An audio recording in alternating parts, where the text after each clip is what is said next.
The purpose of today's session is to present all key aspects, frameworks, structure, desired results, and share lesson learned. I'm Renata Ribinskaitė, Project Team Leader of Social Innovation and Transnational Initiative Division at Lithuanian European Social Fund Agency, and I will guide you through this event today. We have with us today key leaders in Europe who are supporting this initiative and activities. First of all, Fabian Levy, who is acting as head of unit European Globalization Adjustment Fund from European Commission. Dear Fabian Levy, the floor is yours. Thank you. Thank you so much, Renata. Well, I'm very pleased. Thank you for giving me the opportunity to open this event, because indeed the ALMA initiative is under the remit of my unit in the European Commission. Well, I will start by briefly recalling a little bit of background about ALMA. Some of you may remember that the ALMA initiative was announced by the President of the Commission, Ursula von der Leyen, in her speech on the State of the Union back in September 2021. And at the time, she stressed that Europe needs all of its youth. And she continued by saying we must step up our support to those who fall into the gaps, those not in any kind of employment, education, or training. So this, I think, is good to always keep in mind that this is the overarching objective of the ALMA initiative. The ALMA initiative is first and mostly an active inclusion measure. It focuses on the most disadvantaged young people, the young people who are further away from the labor market, and in particular, those who are not in any kind of an employment, education, or training. The ALMA initiative offers these young people a work experience in another member state after, of course, an appropriate preparation, and also with a personalized follow-up once they're back in their home country.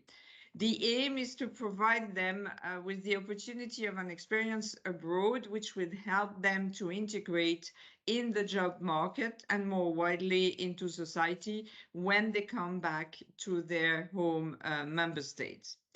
I should say also, and you will hear more on that, we have with us a very experienced colleague, Bettina Reuter, who will speak later on, because it's important to keep in mind that ALMA, although as such it's new, but it's very much inspired by a cross-border mobility scheme for disadvantaged young people, which was set up and implementing by Germany under the ESF since 2008.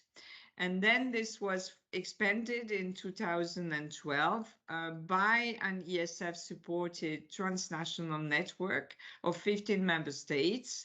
And then as of 2015, through a coordinated call, the so-called TLN mobility, which is very much the inspiration behind ALMA. Now, the ALMA initiative itself will be programmed under the ESF Plus at regional or national level. And here I should say that already we have received the intention of 16 member states have indicated their intention to implement ALMA. So this is very good news indeed. Now, very briefly on the purpose of the call, very briefly, because other speakers will provide you with much more detailed information on this. This call, it's important to bear in mind, first of all, that this call is a unique opportunity. For ALMA, it's a one-off, because as I said, ALMA is to be implemented under the shared management component of ESF+. But this call is precisely, the objective of this call is precisely to prepare the ground for wider implementation of ALMA within the ESF Plus. So it's a one-off opportunity for pilot actions to be further disseminated within member states. Of course, this call will be particularly useful for member states or regions which have no previous experience in this type of operation, but it will also be useful for member states or region in which there were already similar operations taking place, because it will help them disseminate further and scale up this type of initiative. So really, I insist on the fact that we're very much looking forward to as many good applications in this call, because it will be decisive for the good launch of the ALMA initiative under the ESF Plus. So I will not elaborate further, because you will have all the detailed explanation on how the call will work and how to apply practical information in the course of the morning. So I will now stop. I'm sure this information session this morning will be very useful for all of you, and I wish you a very good day. Thank you, Fabian, for your welcome words. I hope this program comes to fruition successfully and addresses significant challenges involved scaling innovation in the public system. And now I would like to welcome my colleague Neringa Poškutė, Head of Social Innovations and Transnational Initiative Division at the European Social Fund Agency. Dear Neringa, the floor is yours. Thank you, Renata. Good morning. Very warm welcome to this first gathering online of people involved in joining forces of striving to very important mission, promoting the social empowerment of disadvantaged young people working together in the European context. I'm Neringa Poškutė, Head of Social Innovations and Transnational Initiatives Division, and I'm extremely delighted to see in our virtual arena our 220 participants now, and the number is increasing from 29 countries. I mean, representatives from the European Commission and also my colleagues. We are glad to start the first information session on ALMA call, organized in the framework of the European Social Fund Plus, Social Innovation Plus initiative. And the focus of this info session is to touch a spectrum of benefiting themes that will guide and consult you on further development, the applications for ALMA call, such as project design and logical framework, experiences of the TLN mobility programs, also expenditures eligibility rules, application forms and assessment and selection process. Our team will strive to become partners for you in the preparation process of the applications and ready to share the experience gained and provide you with consultations. And thank you so much to the colleagues at the European Commission for being in really very close contact with us all the time during the preparation phase for ALMA call. And thank you for my team for extremely responsible preparatory work and also huge efforts to make this event happen. And we all do believe that after this event, everyone is leaving more informed, more inspired with new visions and skills, and motivated to become factors of change. And I would like to wish all of you a bold and ambitious start of ALMA call, culminating in the results achieved to successfully navigate needs, labor market changes, and to fully engage them in the society. And thank you very much.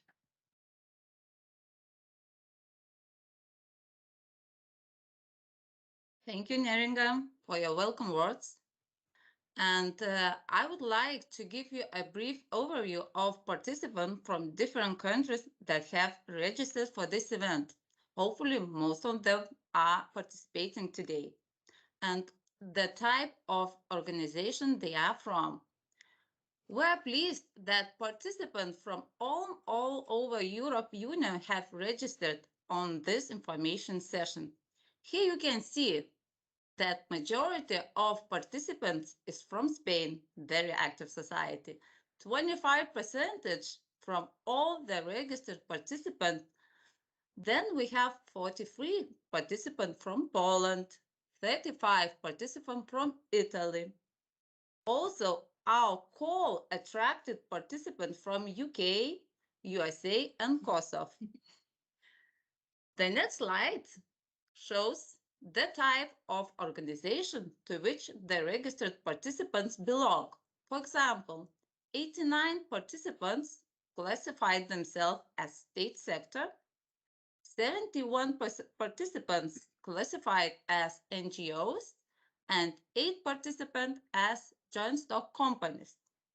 The majority of the participants attributed themselves as other sectors, of which are education companies, universities, vet companies, non-profit organizations, and etc. Before we turn to presentations, I'd like to provide some technical information for you. Should you have questions, please write them in chat box and they will be answered after presentations, and the rest of the questions will be answered after the event in questions and answers format. I am pleased to announce that we have posted the first questions and answers section in our website, and you may already find some of your questions answered there. So the next presenter is my colleague Miglė Aleksonytė, Head of Project Management Group from European Social Fund Agency. Her presentation will cover project design, eligible activities, possible beneficiaries, and partners' desired results. Now it's my pleasure to yield the floor to Miglė Aleksonytė. Thank you, Renata. Thank you, Fabian and Neringa, for nice welcome words.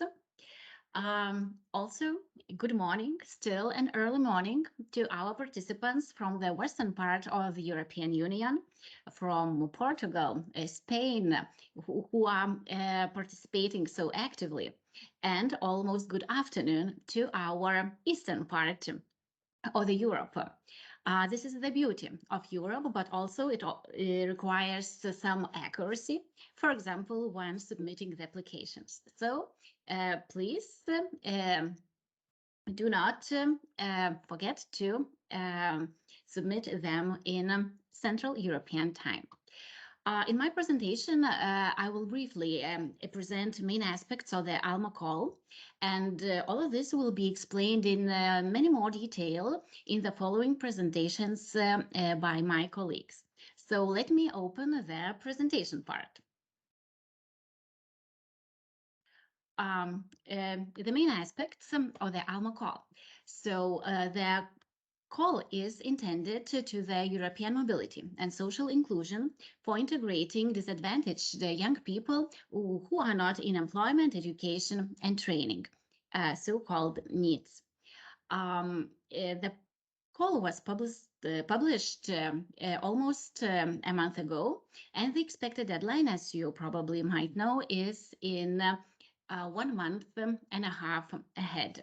It is on the 15th of March. Indicative overall grant budget designated for this call is 15 million euros. This is the grant part. And the indicative budget for the individual project ranges between 300,000 to 650,000 euros, plus 20% of co-financing, which is required in this call. The expected duration of the projects under this call is 18 months in total. And later you will see how it may be divided into the design stages. Next slide, please. What is this call for? So Fabian explained it briefly. And of course, the main goal is to help member states to integrate ALMA in their ESF Plus programs. To be implemented under the shared management by piloting or scaling up ALMA type of operations targeting the disadvantaged young people aged from 18 to 29, in line with the ALMA manual, which will be presented by already mentioned our expert Bettina Reuter just right after my slides. Who may apply? The call is addressed to public and private bodies established in one of them EU member states, irrespectively whether or not ALMA is already included under ESF Plus shared management in their country or region. This means that it doesn't matter if your country chose to implement ALMA under the shared management or not. Anyway, organizations from all the countries may apply under this call. The target group has already been presented. It is young people aged from 18 to 29 who are not in education, employment, and training. And the duration of the project in total is 18 months, and it may be split up into phases. The first phase is a startup phase that could last for 4 months. But if you already have transnational partners, this part may be skipped. And the second phase, which wouldn't be able to be skipped off, so the implementation, which should last not longer than 14 months. Next slide, please. So what is the first phase? It is a startup phase, and the main activities and the financing provided in this stage might be for those following two purposes. First of all, to build up partnerships and define the roles of actors within a member state or a region. And the second one, to build the transnational partnership with the relevant actors in at least one receiving member state. All the abbreviations and definitions will be explained later in the following presentations in more depth. And the deliverables in this startup phase are the following. The partnership agreements, signed memorandums of understanding between the beneficiary and national and transnational partners. So the deliverable of the first activity is the partnership agreement with the national partner, and the second one is with the transnational partner or partners if you have more than one. Next slide, please. The second phase, implementation phase, can last up to 14 months. And very briefly about the financing and the activities to be implemented under this phase. There are 5 main activities, which are the following. Preparation, meaning the selection of needs and their preparation for their mobility. The second activity is the mobility of the young people for 2 to 6 months of work placements, accommodation, social activities. Minimum 2 groups of 8 to 12 young people can be sent to the placements in another member state. The follow-up with the young people after their stay abroad, including counseling, professional guidance, and etc. The fourth activity could be the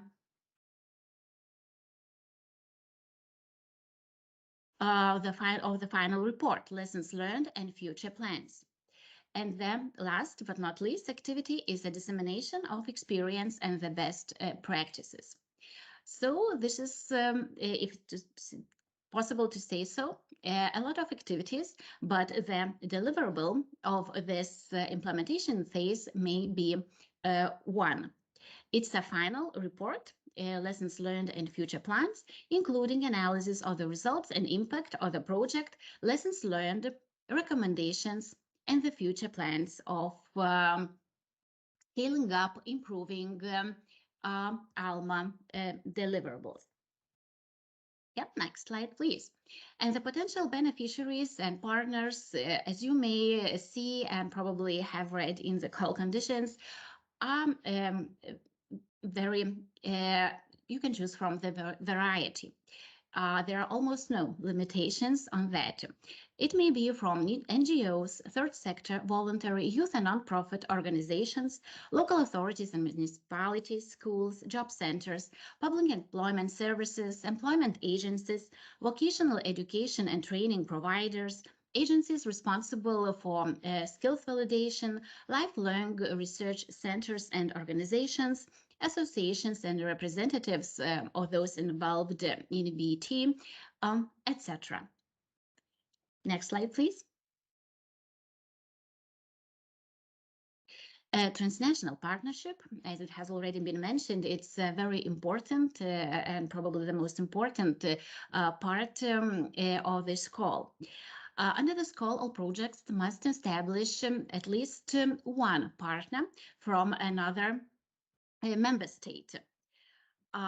If not concluded by the time of application submission, the transnational partnership can be finalized after the startup phase, for which 4 months are provided. To facilitate the search for a transnational partner, a database is available at the following link. The slides of all the presentations will be provided to you just right after this event, and you may use all the links. This database includes all project operators that have been selected in the context of the TLN mobility program. But we kindly ask you, after this event, when we send you the evaluation form of this event, not only for evaluating our presentations and our event, but also for those who are keen on finding transnational partners and who do not know the potential partners yet. You may choose to other questions in this report and to fill in a very brief and basic information about your organization, and it may be published in our website next to the call documentation. If you wish to do so, this could be some help to you to finding local or transnational partners. So please take 5 or 10 minutes to fill in this event evaluation form, and maybe this will help you to finish the first startup phase just before the submitting the application. Next slide, please. Now, very briefly about the expenditures that might be incurred in a startup phase. Expenditures for activities in this phase can be submitted based on unit costs and real cost. A lump sum for activities of the startup phase will be established during the assessment of application phase based on the draft budget submitted and linked to work packages. And all the information about the expenditures, unit costs, real costs, lump sums, our prepared calculators to help you to program the budget of this project will be presented in very detail in my colleagues' presentations. Next slide, please. Expenditures for activities in the implementation, the last phase, can be submitted using European Union level ALMA simplified cost options and FINLC, which is financing not linked to cost, based on the delegated act by the European Commission for piloting exchanges. Real costs for preparation of the final report and dissemination may be provided. Next slide, please. And very briefly about the structure of work packages that you will have to fill in in the electronic application form. Here are our suggested work packages, and they should be followed when filling in the application. So for the startup phase, we highly recommend to have only one work package, the first one, in which such activities, as already mentioned by me, searching for national and transnational partners may be included. The deliverables of this phase, as mentioned, are two memorandums, at least two memorandums, one with the national partners and the second one with international partners. Implementation phase should consist of three more work packages, which should be the following. Work package 2, the first one in the implementation phase, but the second in the whole project, should be meant for implementation, participants' mobility, and a follow-up. The third work package should be assigned to preparation of the final report for the lessons learned and future plans to be described. Fourth work package should be meant for the dissemination of experience and best practices. And all these last three work packages may result to one deliverable, the final report, lessons learned, and future plans. And what we want to emphasize at this stage, that you shouldn't make up and assign any work package to the management cost, because they all will have to be included in the indirect cost, which will be presented later. Yes, please, next one. And very briefly about the theory of change, upon which is the application, main part of the application composed. Those who are familiar with theory of change or other logical matrices that have to be filled in the when preparing the different kinds of projects, so it will not be a difficult task. The activities, outputs, short-term and long-term outcomes should be described in this part of the application. Activities, they are needed to reach your outcomes. Autofill from previous forms will be provided, and this also will be detailed, presented in detail with my colleagues. The outputs and deliverables, these are the tangible results that you produce through your activities. Examples of them may be number of targeted beneficiaries, meaning organizations, number of needs that you involve in the project, percentage of completion of activities, percentage of increase in learning outcomes, etc. Short-term outcomes, they are expected from the project interventions.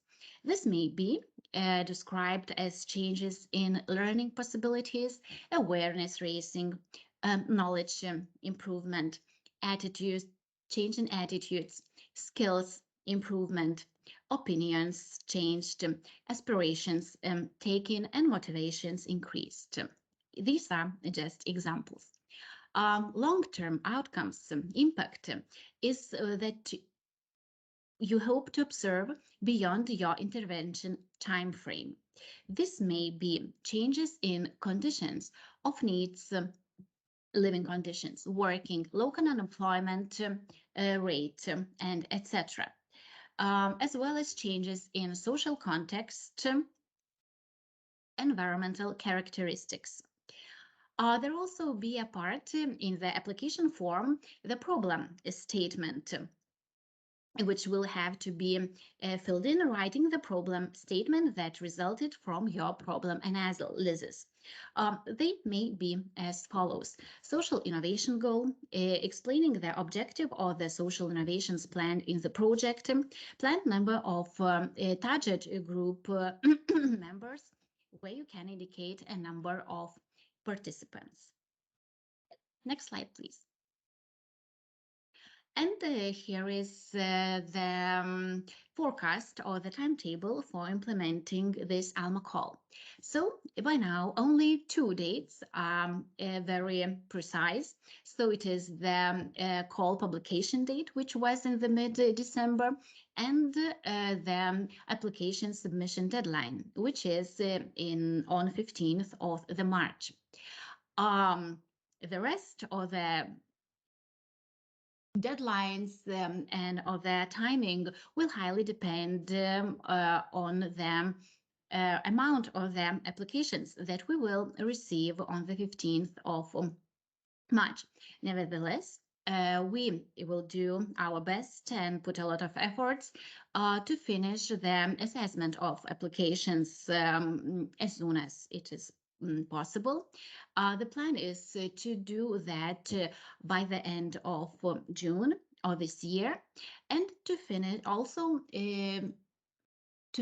by June the selection of applications, and already to have a decision which applications may be recommended for their financing.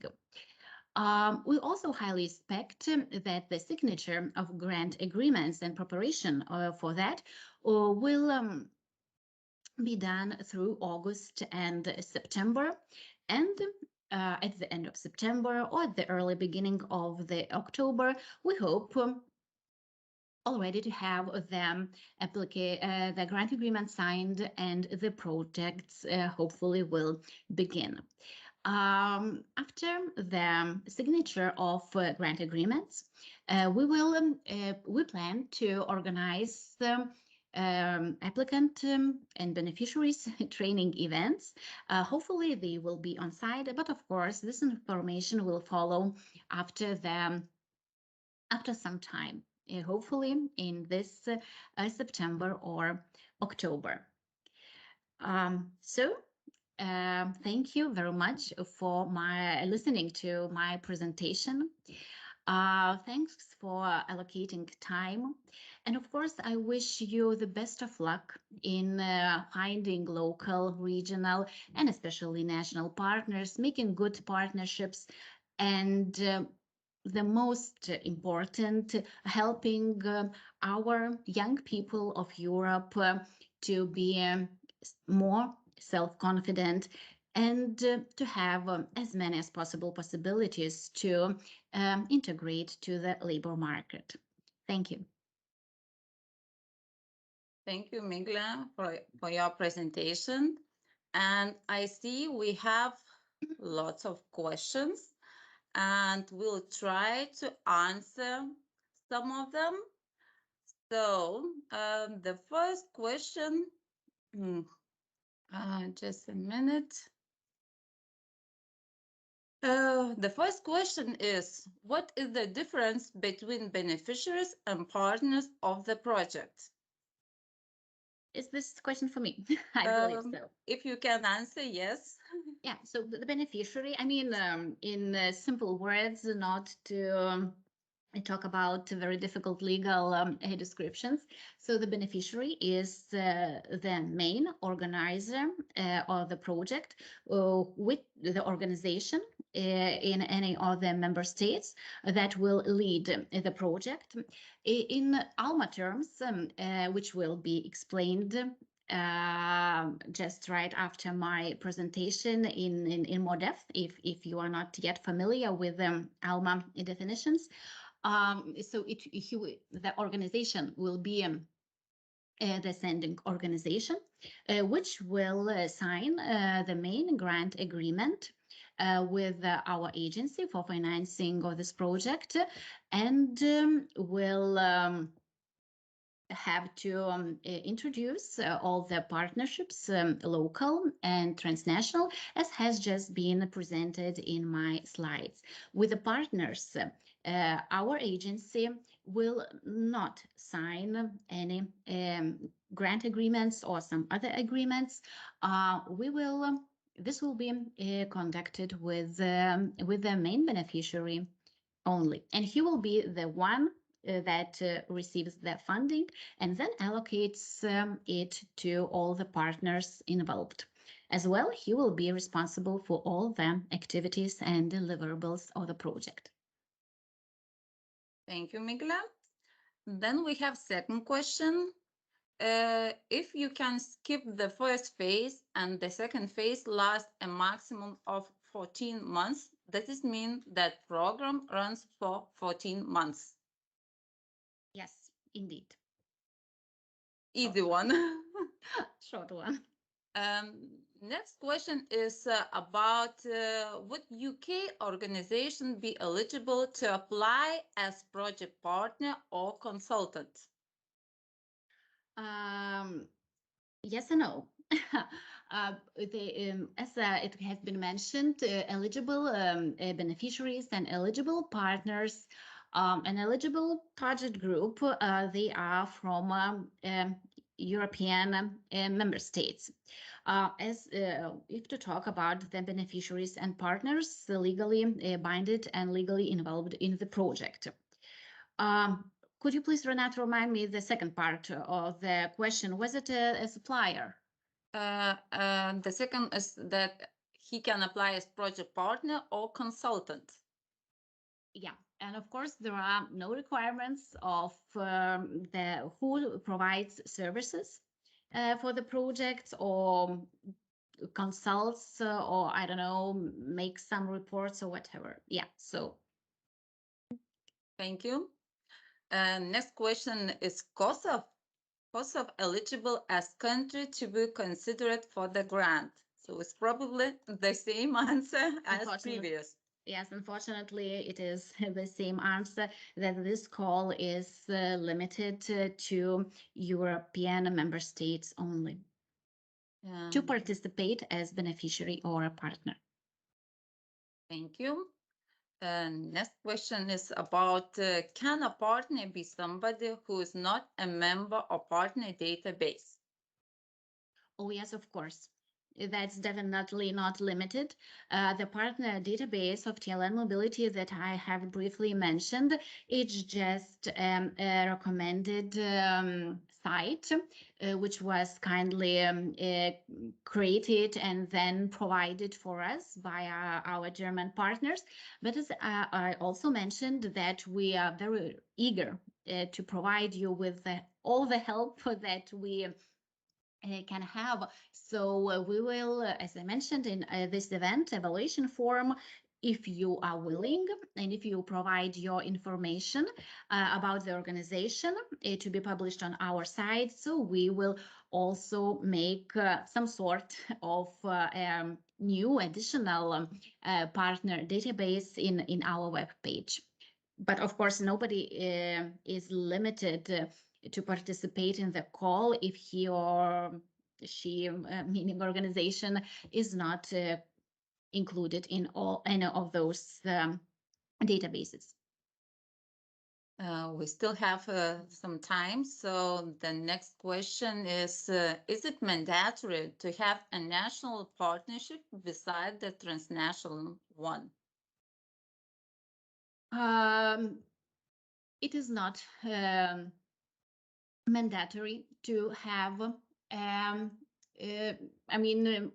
national partner, second and third representative from the country, but of course it is highly recommended to have them because as you probably already read or saw in my presentation and definitely will hear a lot if in Bettina's presentation, there are many tasks that should be involved and taken care of in this project.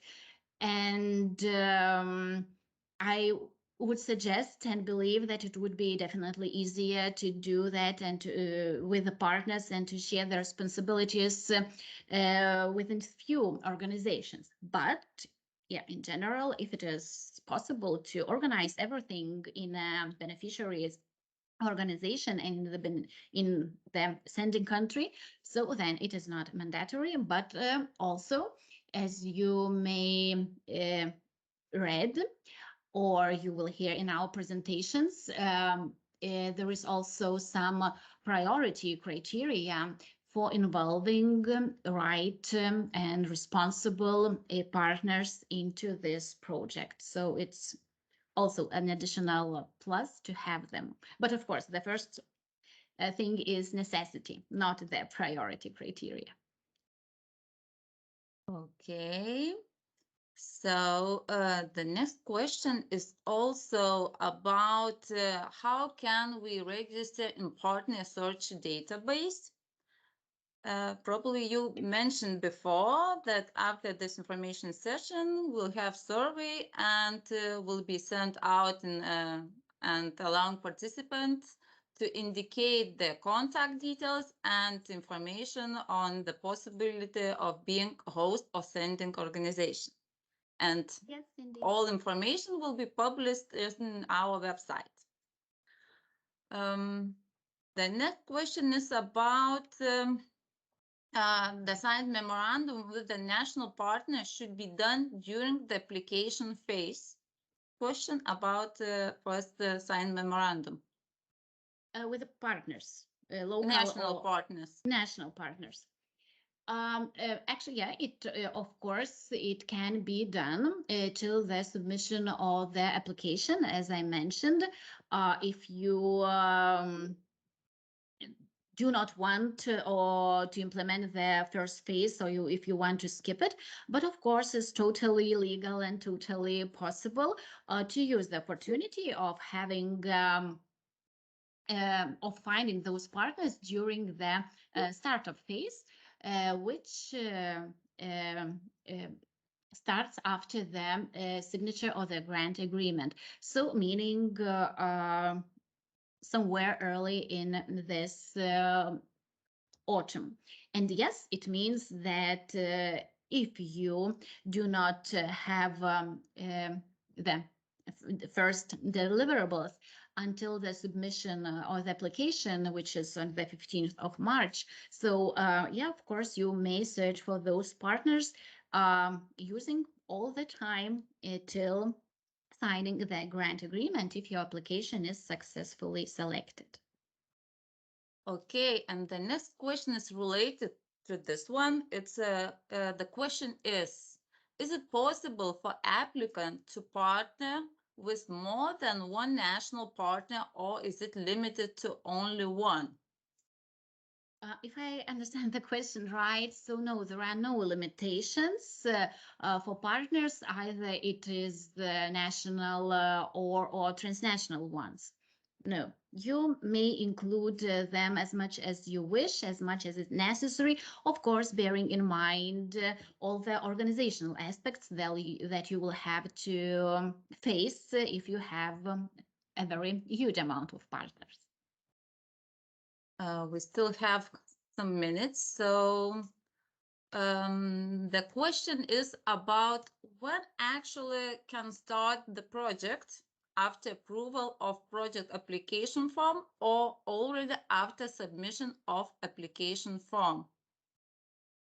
As it is written in the call conditions, the project itself, to be more correct, the financing, the expenses will be eligible from the moment then that you submit the application.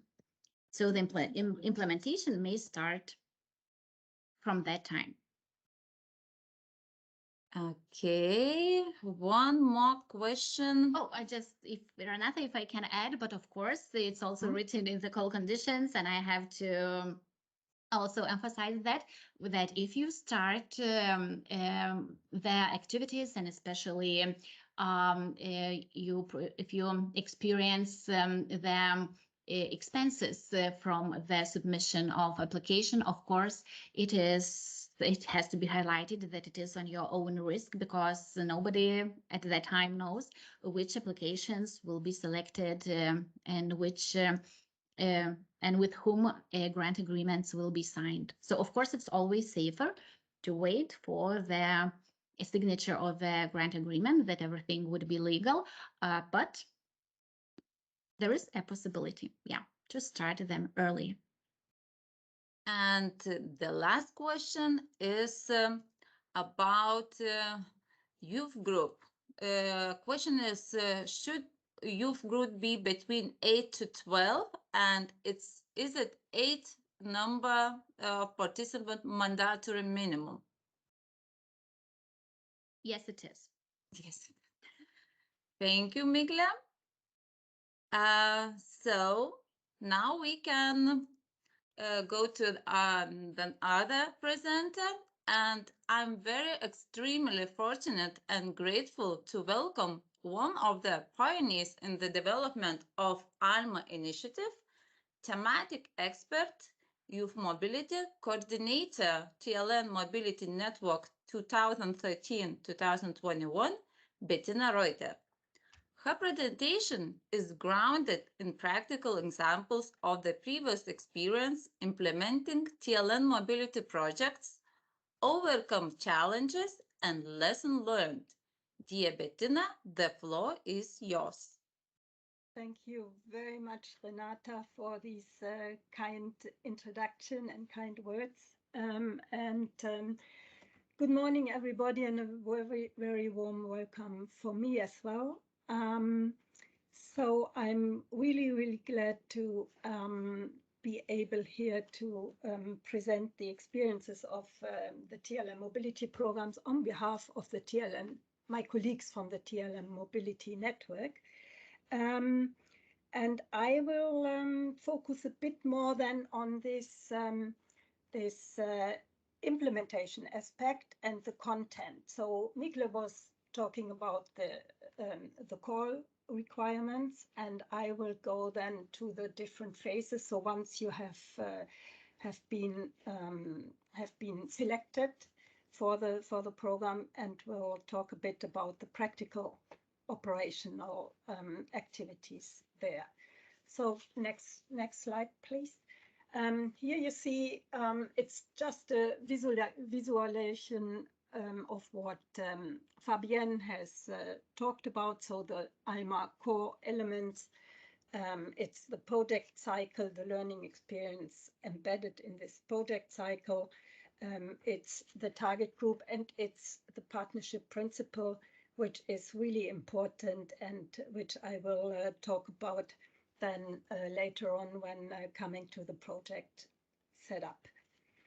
As Fabienne already mentioned, it's based on the scheme and experience of the TLN mobility members, and it were eight programs, TLN programs, which were implemented since 2015. And since this presentation is about these experiences, let me give you a short overview then on the TLN Mobility Network in the next slide. Can I have the next slide? Thank you. So TLN Mobility was set up in February 2013 and comprised at that time 50 member states and regions who wanted to implement mobility programs for disadvantaged needs under their ESF operational programs. And at that time, it was quite new and quite challenging. So in 2013-14, the TLN jointly developed a coordinated call and a manual of guidance for the mobility programs to be launched under this scheme by partners. And this coordinated call and manual included common parameters on the target group, on the implementation structures, and eligibility of costs, and most important, quality standards for all phases of the project cycle. Since 2015, as said before, TLN mobility programs have been successfully in place in 8 member states and regions, and the two graphics on the right show the budget spent from each partner and the number of participants taking part in the TLN programs, as well as the integration rate, which is quite high. Next slide, please. So the question is, how could these success rates be explained? And as program evaluations have shown, one main factor was an enormous increase of competence participants gained through their stay abroad. So personally and socially, in terms of self-motivation, independence, self-confidence and the ability to deal with conflicts and work in teams, but also a change of mindset regarding labor market opportunities and labor market activity. So like openness towards mobility, which together with practical professional experience sometimes offer job opportunities that participants did not consider before, and more flexibility and own initiative on job applications. Next slide, please. So because of these good results and all the experience on the ground, the European Commission set up the ALMA program, and in April 2022 published the ALMA manual. The ALMA manual, which was already mentioned by Migle as well, is really a core document which I can recommend warmly to you, because it's a 50-page document which should help member states and regions and projects in planning and implementing this ALMA initiative. It provides a framework for transnational cooperation under ALMA at the level of program management and project management, and sets out quality criteria for all phases of the ALMA project. It also includes examples from the TLM mobility programs, the previous ones, and proposals on different models of implementation of these programs. Next one.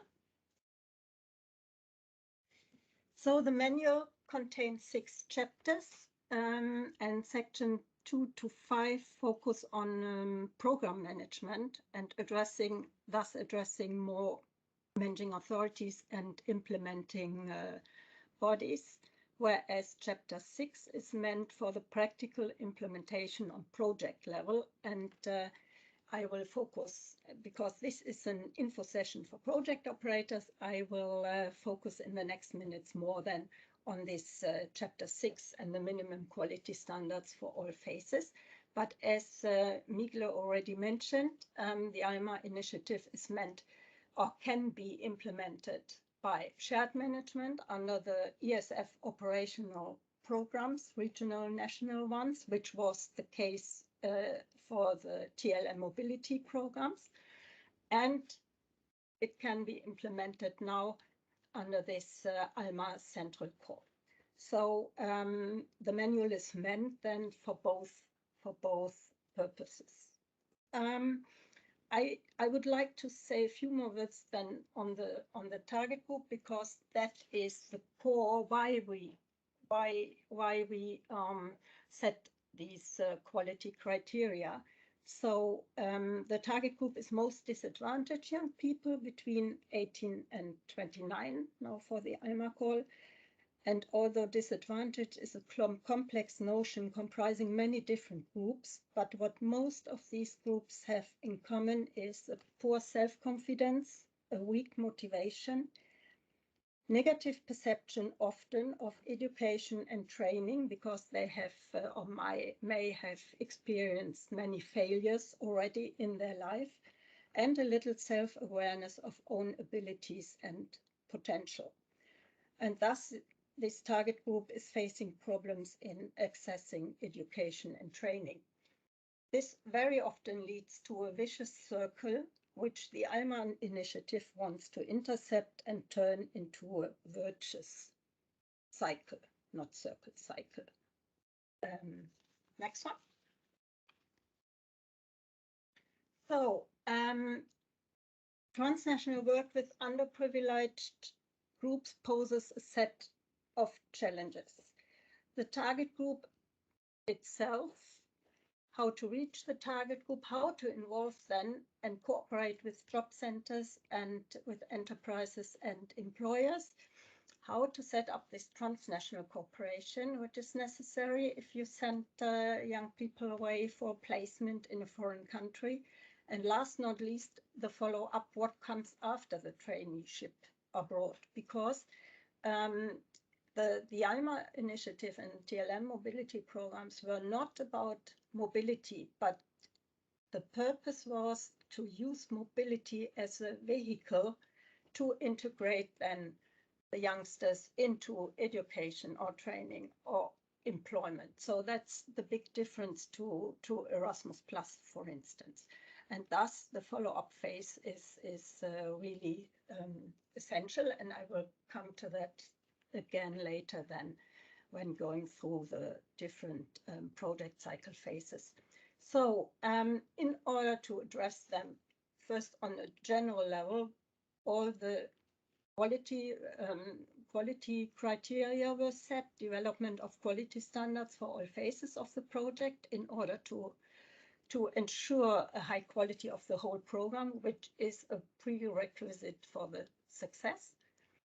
Then the regional cooperation networks, active involvement of enterprises and job centers, public employment services, youth organizations, etc.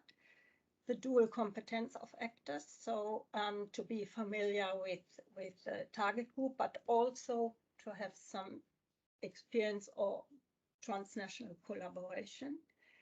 And the transnational project has to be an integral part of the local regional labor market integration. I will come to that in the later on in the follow-up phase, because that's also a quite important issue. And then the dissemination of results and experience on national and EU level. Next one. So, as said before, I will really concentrate now on chapter 6, the project cycle and the different phases on this: project setup and management, participant recruitment and selection, participant preparation, work-related learning experience abroad, and the follow-up phase. These minimum quality standards represent a quite extensive section in the ALMA manual. It's about 20 pages. And because this is an info session for you as project operators and potential applicants for the ALMA call, I will look at all the different elements that transnational mobility have to cover and project operators have to plan for when applying for funding to the national regional calls. Let me just see. Yes, so I will start with the project setup, and the main elements for the project setup is the setup of the national regional partnership and the transnational agreement. And I will go through this in mentioning, so first, what is the challenge, how to address them, because that's why the requirements are there for ensuring a high quality, and giving some then examples of activities and how to address these challenges. Next one. So now we come to the partnership, and I'd like to expand a bit on Miguel's explanation. Yes, even if it's not mandatory, it's really, really important that the project has all relevant actors on board in order to successfully implement this project. So all relevant partners mean partners who have access to the target group and know how to work with them, but also who have contacts to companies and local employers, because that's the purpose of this program, the final purpose of this program, to get participants reintegrated into some education or training or employment. So these regional cooperation networks are really, really important. And if you as a project operator have all those actors on board, of course, you may not need others partners, but experiences on TLN mobility programs have shown that this partnership, that is a really, really important issue here. So again, the dual competence of actors, target group, and the transnational cooperation.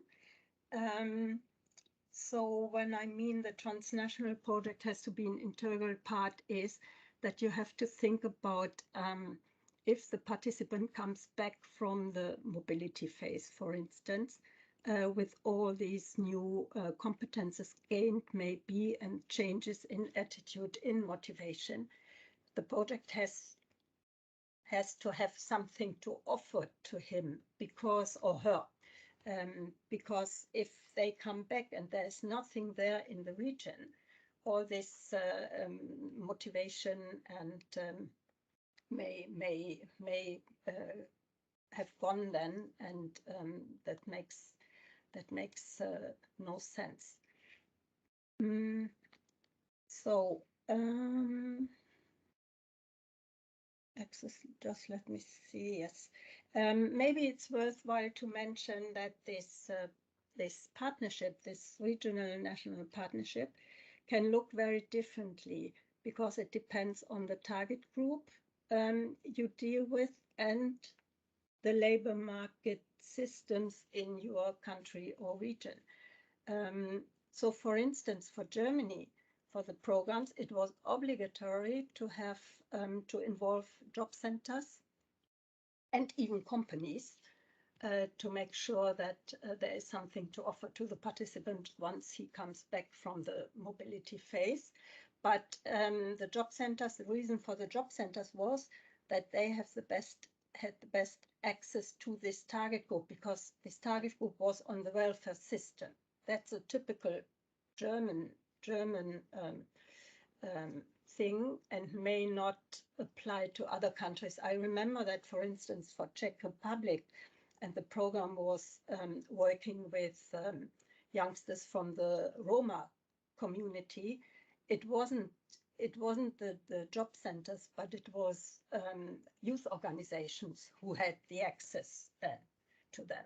So you have to look what kind of target group you are working with, and then to have the right actors on board in order to go through all the phases. So access, recruitment, and selection, then preparation, working with them, and in the end, in the follow-up phase, offer something to them.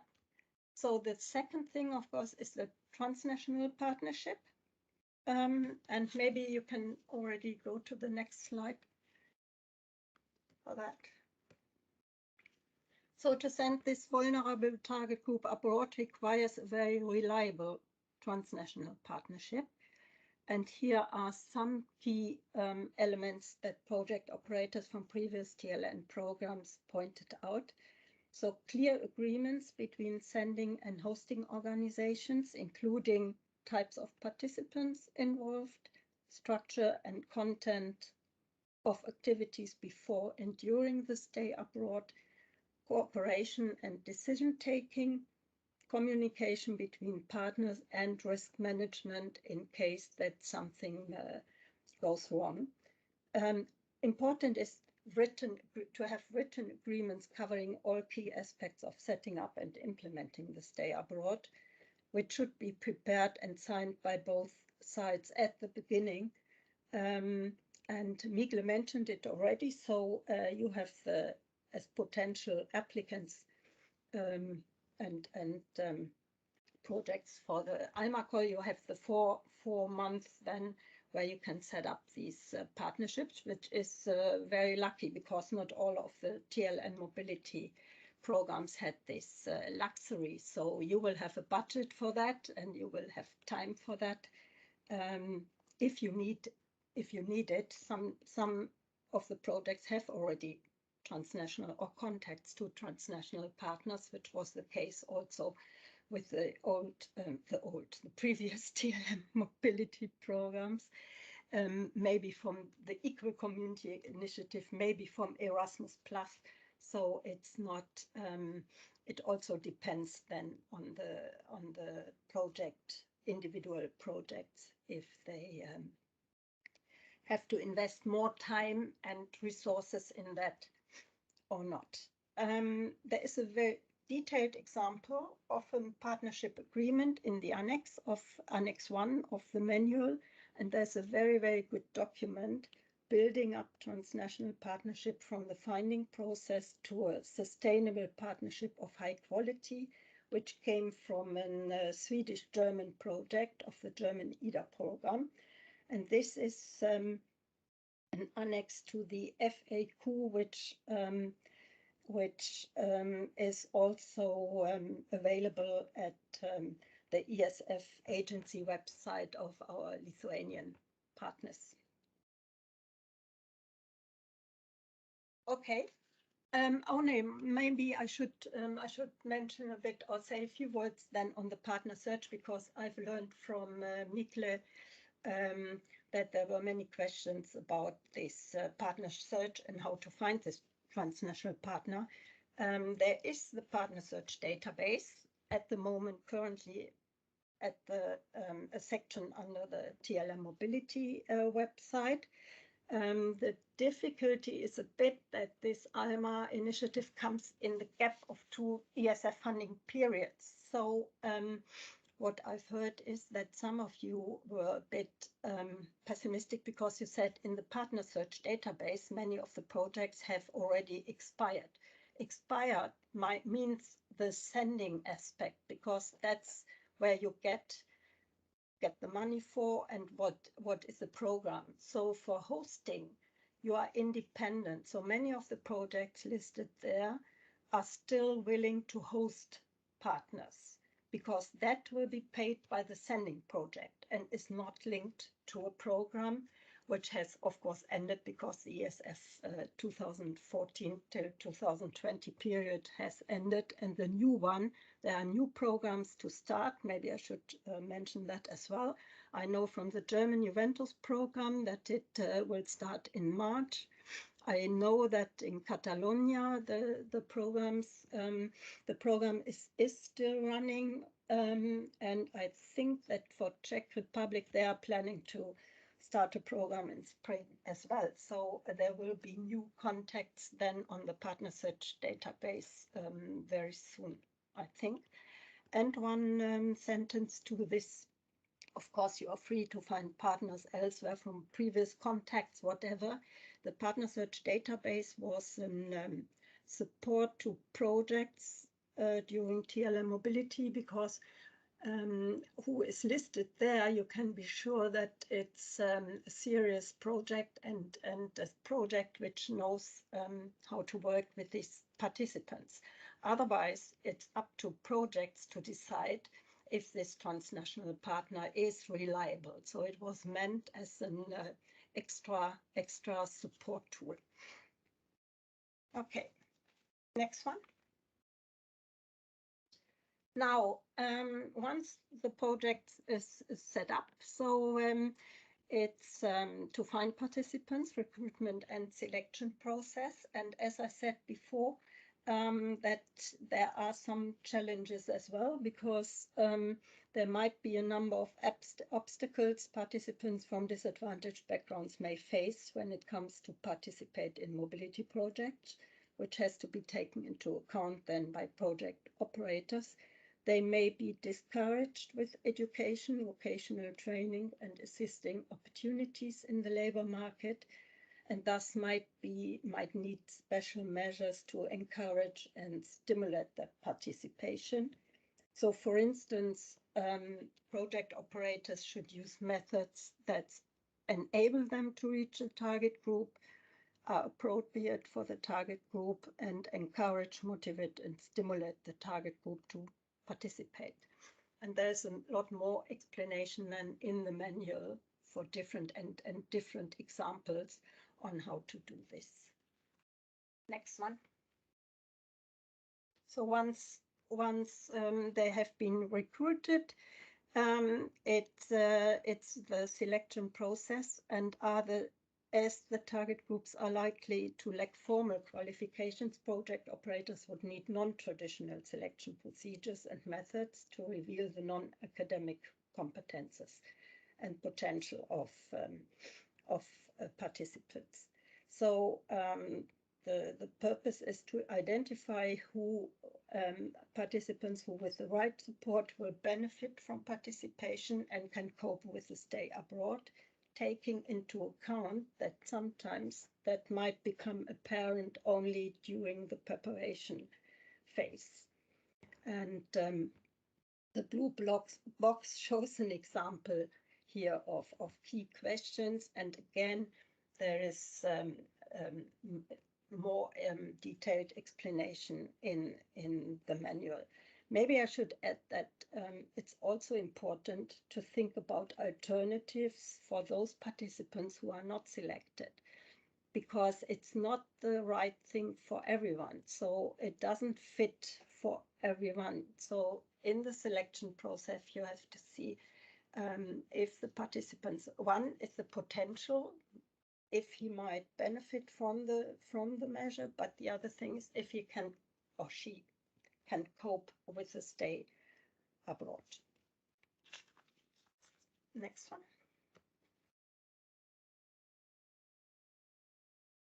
I'm looking at the time and see that it's running, so maybe I go very, very shortly. It's the ALMA participant preparation, length, intensity of participants, participants preparation can vary and depends on the target group.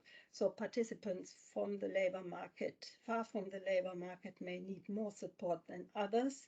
There's not one curriculum that would fit for all, and you will find two examples in the manual. One more extensive from Czech Republic, working with most vulnerable groups like Roma, and one straighter one from Slovenia. However, the key elements are individual learning development plans for each participant, baselining participants' competences jointly with him, including self-assessment, and an example of potential questions used by project operators you can see in the box here. The purpose of the assessment is to work out participants' potential to benefit from the measure given the support available, so not at every price. Next one.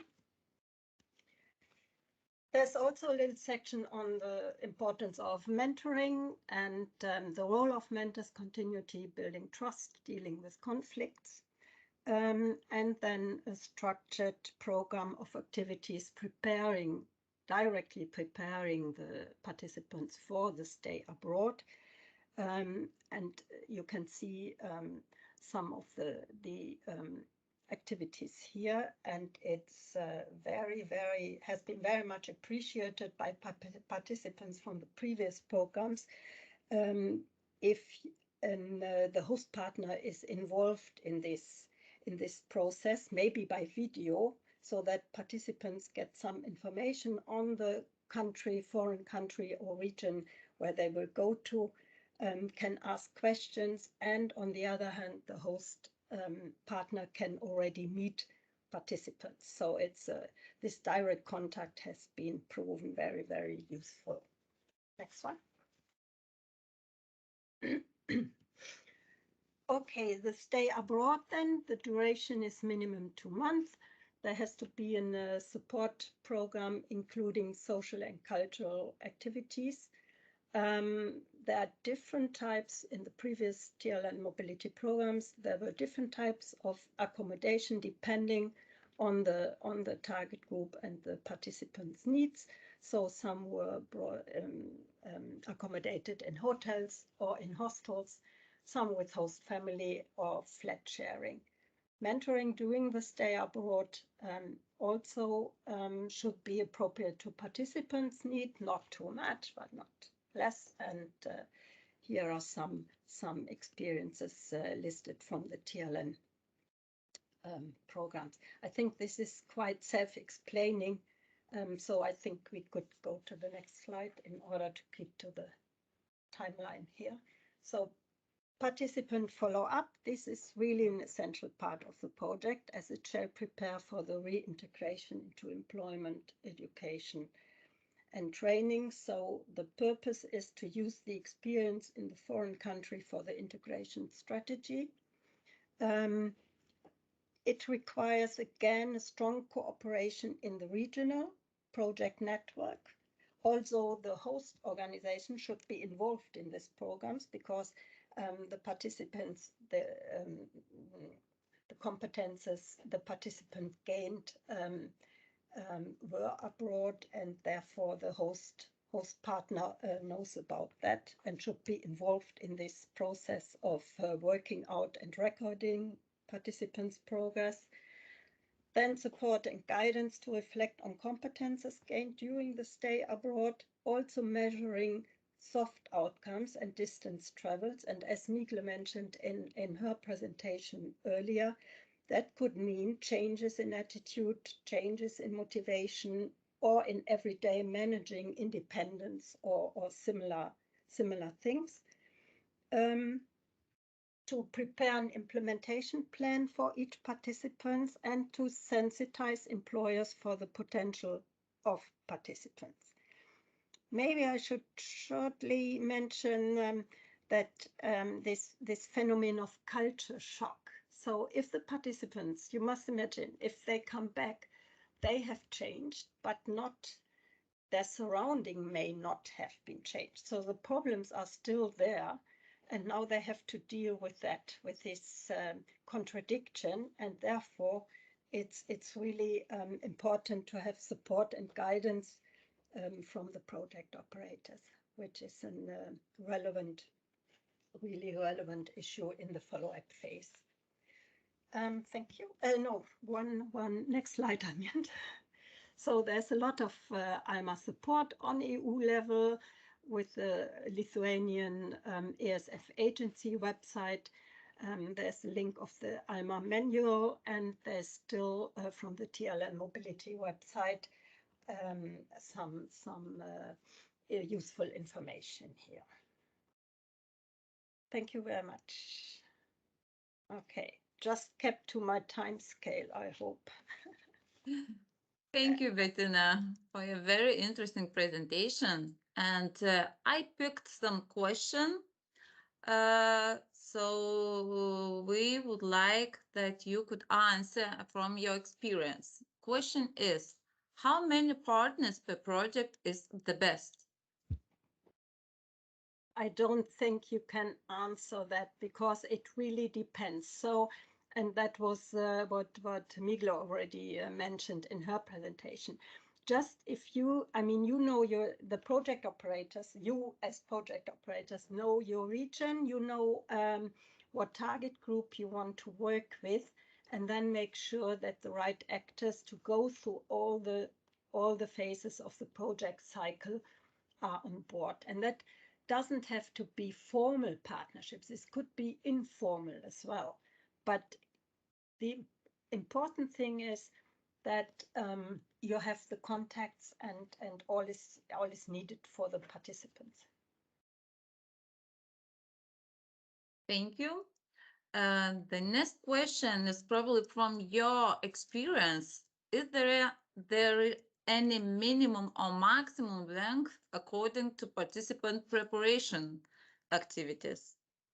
Maybe that question came before I mentioned so it's not. It depends on the target group, and we have quite different examples from the TLM mobility programs. It depends if it's, for instance, for Slovenia and Catalonia, it were participants with secondary education or maybe even university degree, and if you have those from far away from the labor market, from most disadvantaged backgrounds, like it was in Germany and then in the second call in Czech Republic, you need more. You need for the preparation also soft skills or to develop soft skills, to develop team building, to develop dealing with conflicts.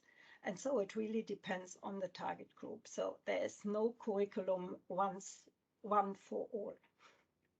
But that means, of course, on the other hand, that you are quite flexible, so you can adjust to your target group, which is an asset, of course, if there are not too strict regulations for it. and we have 2 minutes before the coffee break, and I still have a couple questions, but maybe the one we can answer. It's is it good project result if participant decides to stay in the hosting organization or in country for employment or education training? Well, it's not reflected in the program results, but that's an issue, of course, which kept member states at some point from joining in this program, because they were afraid of losing brain drain and people are leaving. So the purpose of this program is not that they will find a job in another country. It can happen, of course, but it hasn't happened often, I must say. So it was an exception, and I mean, if you look at the target group, it's not those who really go abroad, but it's not exclusive, so it can happen. And it wouldn't affect of course it would be a good result, but it's not the purpose of the program. Thank you, Bettina, for your answers. And now we will have about 15 minutes virtual coffee break.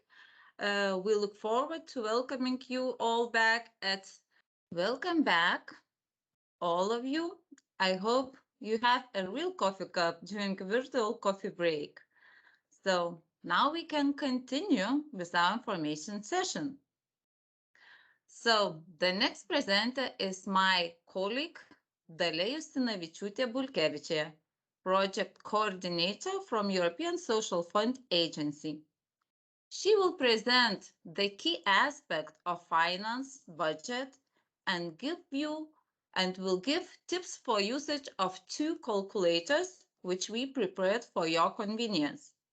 Dear Dalia, it is my pleasure to yield the floor to you.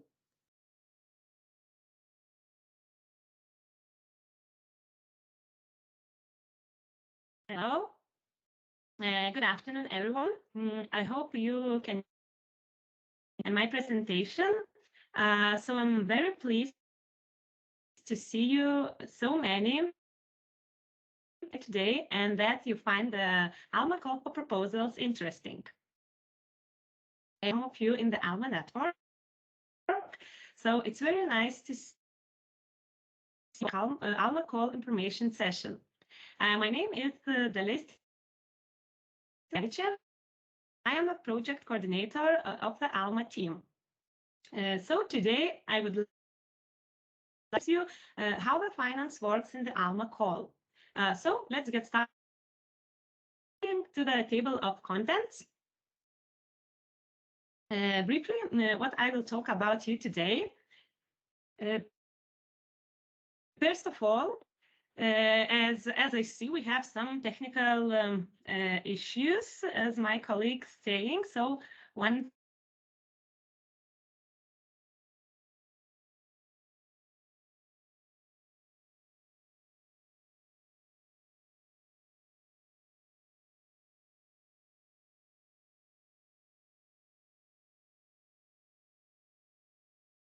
So I'm very hope that you hear me much better now. Yeah. So the table of contents, what I will present today. So first of all, project budget and funding. Secondly, expenditures eligibility rules. The third topic is supporting documents and tools. And the last one, calculation methods.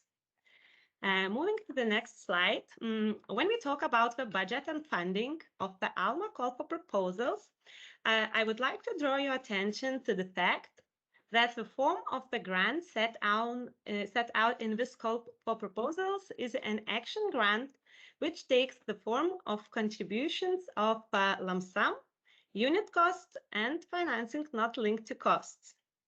A possible individual grant range between 300,000 euro to 650,000 euro per project, not more than 80% of the project's total budget. A co-financing of at least 20% must come from beneficiary or partners' own resources. It's important that it cannot be financed from the other funds provided by the European Union funds. Lump sums, unit cost, and FNLC will be calculated by applying the co-financing rate to the total estimated eligible costs. The overall lump sum, together with the unit cost and FNLC, will be fixed in the grant agreement as the maximum grant amount. Moving to the next slide. Under ALMA, the project expenditures for activities can be divided into the following categories. So first, costs related to the organizational setup. For example, search of partners, project preparation, management during project implementation, meetings, expert advice and consultancy, translation and interpretation, hire facilities, etc. The second, cost related to the selection, preparation, and training of the participants, as well as to the follow-up activities. For example, recruitment, preparation, supervision, placement search, debriefing, and reintegration into the labor market or education. And the third part is costs related to the mobility of individual participants. For example, travel, accommodation, subsistence, insurance, and social security costs. Moving to the next. Here, you should note and pay attention that only organizations that will act as beneficiaries may submit application under this call. It means if the application is successful, the grant agreement will be signed by the beneficiary and all related costs will be reimbursed to the beneficiary. Partners' costs are possible, but the beneficiary will be responsible for payment and reimbursement of these costs. So pay attention. The financial responsibilities and distribution of them among the partners must be addressed in the partnership agreement. Moving next, when we talk about expenditures and eligibility in this call, it should be noted that the types of expenses, eligibility, and calculation depend on which phase of the project we are talking about, startup or implementation. So in the following part of the presentation, I will present the possible eligible expenses, their calculation and supporting documents in the startup and in the implementation phase. So the first, eligible expenses in the startup phase are meant to be related with the search for partners. For example, travel, accommodation, and subsistence associated with partner search or visiting the potential partners, staff costs for performing mentioned tasks, external advice of drafting partnership agreements and other documentation necessary for project implementation, and other costs related to finding partners. For example, meetings inside the country for building up partnerships, collection of material, content, translations, etc. Expenditures for activities in this phase can be submitted based on unit cost and real cost. It's important to say that the startup phase is not mandatory or could be shorter than 4 months for the beneficiaries who have signed the partnership agreements before application submission. The implementation phase is compulsory for all projects to be supported under this call. Please note that if you do not act at the startup phase, the maximum duration of the implementation phase is 14 months. Moving next, Once we know what expenses are possible, the next question is how we will calculate these expenses. So for costs related to the startup phase, unit costs and/or the draft budget based on real costs, we have created the calculator of expenses. It is Annex 2 of Call Conditions to support applicants with producing a draft budget that contains staff costs based on historic data, travel cost, subsistence, travel and accommodation costs using the unit costs, which are set out in the decision by the European Commission, and additional costs accumulating real cost for travel and meetings in the country. Of course, an exception of traveling, which is not determined in the decision. Also, translation and other services that are necessary for achieving the deliverables of the startup phase. And of course, indirect costs that are calculated for all eligible expenses of startup phase up to a maximum of 7%. Moving next. In order to make it easier to see schematically what costs for beneficiaries may incur, how they are calculated, and what documentation need to submit with the application form, in this table I would like to present to you the basic principles. It's important to say that eligible expenditures for the project activities must be incurred during the duration of the project, except costs relating to the submission of the project final report. During the startup phase,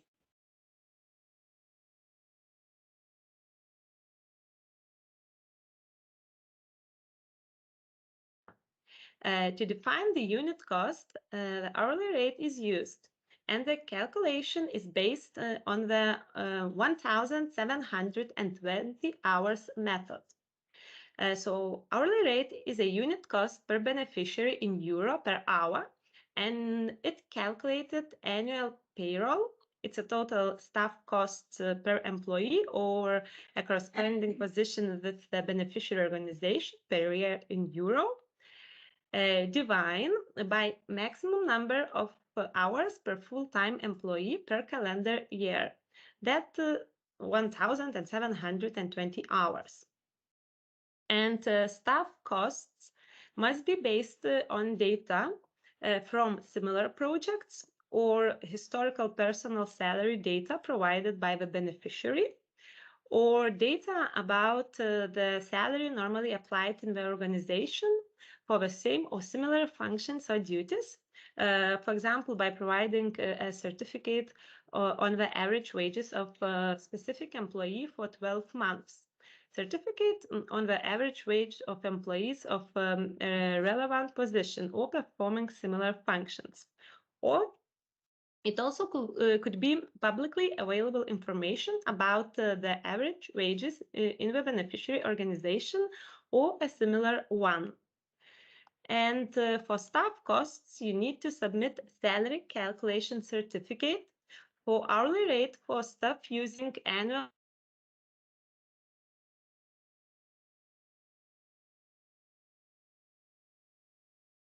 and completed example you can find in our webpage for support to applicants. And the second eligible direct cost part is travel and subsistence based on unit costs.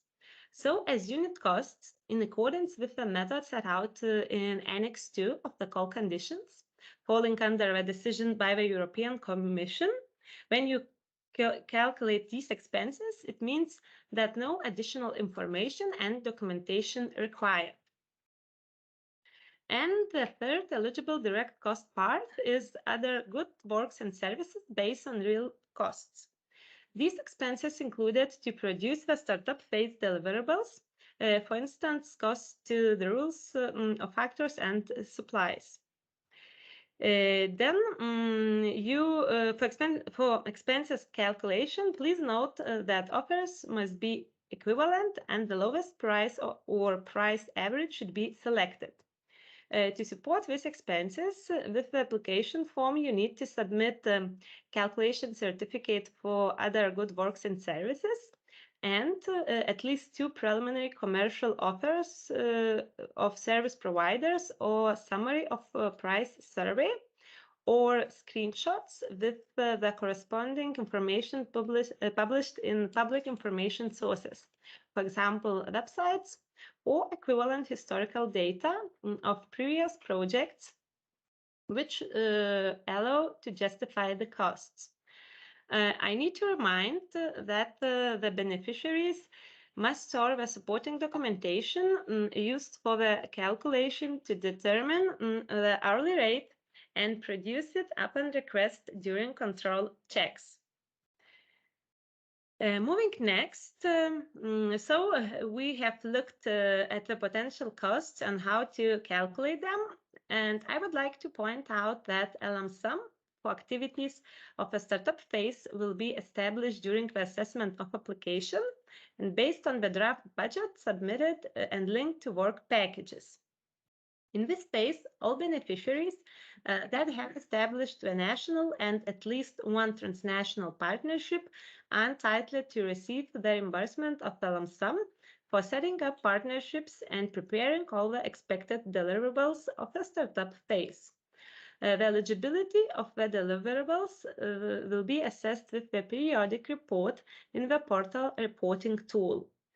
And the transition from the startup phase to implementation phase will happen when beneficiary presents the deliverables from the startup phase. And moving to the tips, I would like to give some practical tips for the startup phase. So first of all, make a list of potential partners and countries you want to work with. Use a calculator to plan activities and costs. It is designed to make planning easier for applicants. For your convenience, we have provided a completed example startup phase calculator and salary calculation certificate. So please check our website for support to applicants. And I need to remind that calculating travel has never been so easy. Just use the European Commission decision to plan your future meetings with partners. And please note that the calculator is designed to be calculated in euros. If you need to convert currencies, please use a static currency converter that provides the European Commission's official monthly euro exchange rate and conversion rates, as indicated in the startup calculator notes. Please note that the calculator is programmed in Excel in English in order to make it equally understandable for all applicants. Make sure you use Excel in English when completing the calculator. So moving next, now we have seen the startup phase. And let's move to the second phase of the project, implementation phase. I will shortly present the possible eligible expenses, calculation, and supporting documents in this phase. Expenses for activities in the implementation phase include, first, a daily rate, additional daily amounts for the mobility phase, if relevant, because of the classification of member states into 3 groups, and top up for the successful participants based on the Delegated Act for ALMA. Pay attention here. In the Delegated Act, you also see a daily top up for the participants that receive an allowance from the beneficiary, but this top up is not covered by this call, so do not use it for your application. Then also possible expenses related to the project final report, monitoring and assessment activities. For example, staff costs and other additional costs such as meetings, collection of material related to the project activities, and the expenses for dissemination of experience and the best practices. Such as meetings and seminars, video creation, publications, translation of documentation, and etc. Moving next, So for costs related to the implementation phase, the use of simplified cost options and FNLC is mandatory, as stipulated in the Delegated Act for ALMA. For this phase, we have created another calculator of expenses.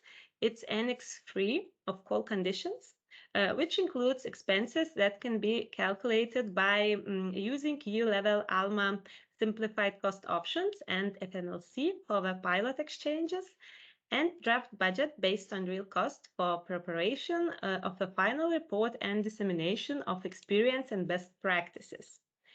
Do not forget to include the expenses related to preparation of evaluation of participants. Just remember that the activity of participant evaluation, you should start when the participant starts the activity and end at the follow-up activity. Please note that the self-assessment questionnaire for ALMA internship participants is published on our website. This is a guideline and example form, but if you have your own, of course, you can use it. And it's also important to mention here the rules of applying indirect cost in this phase.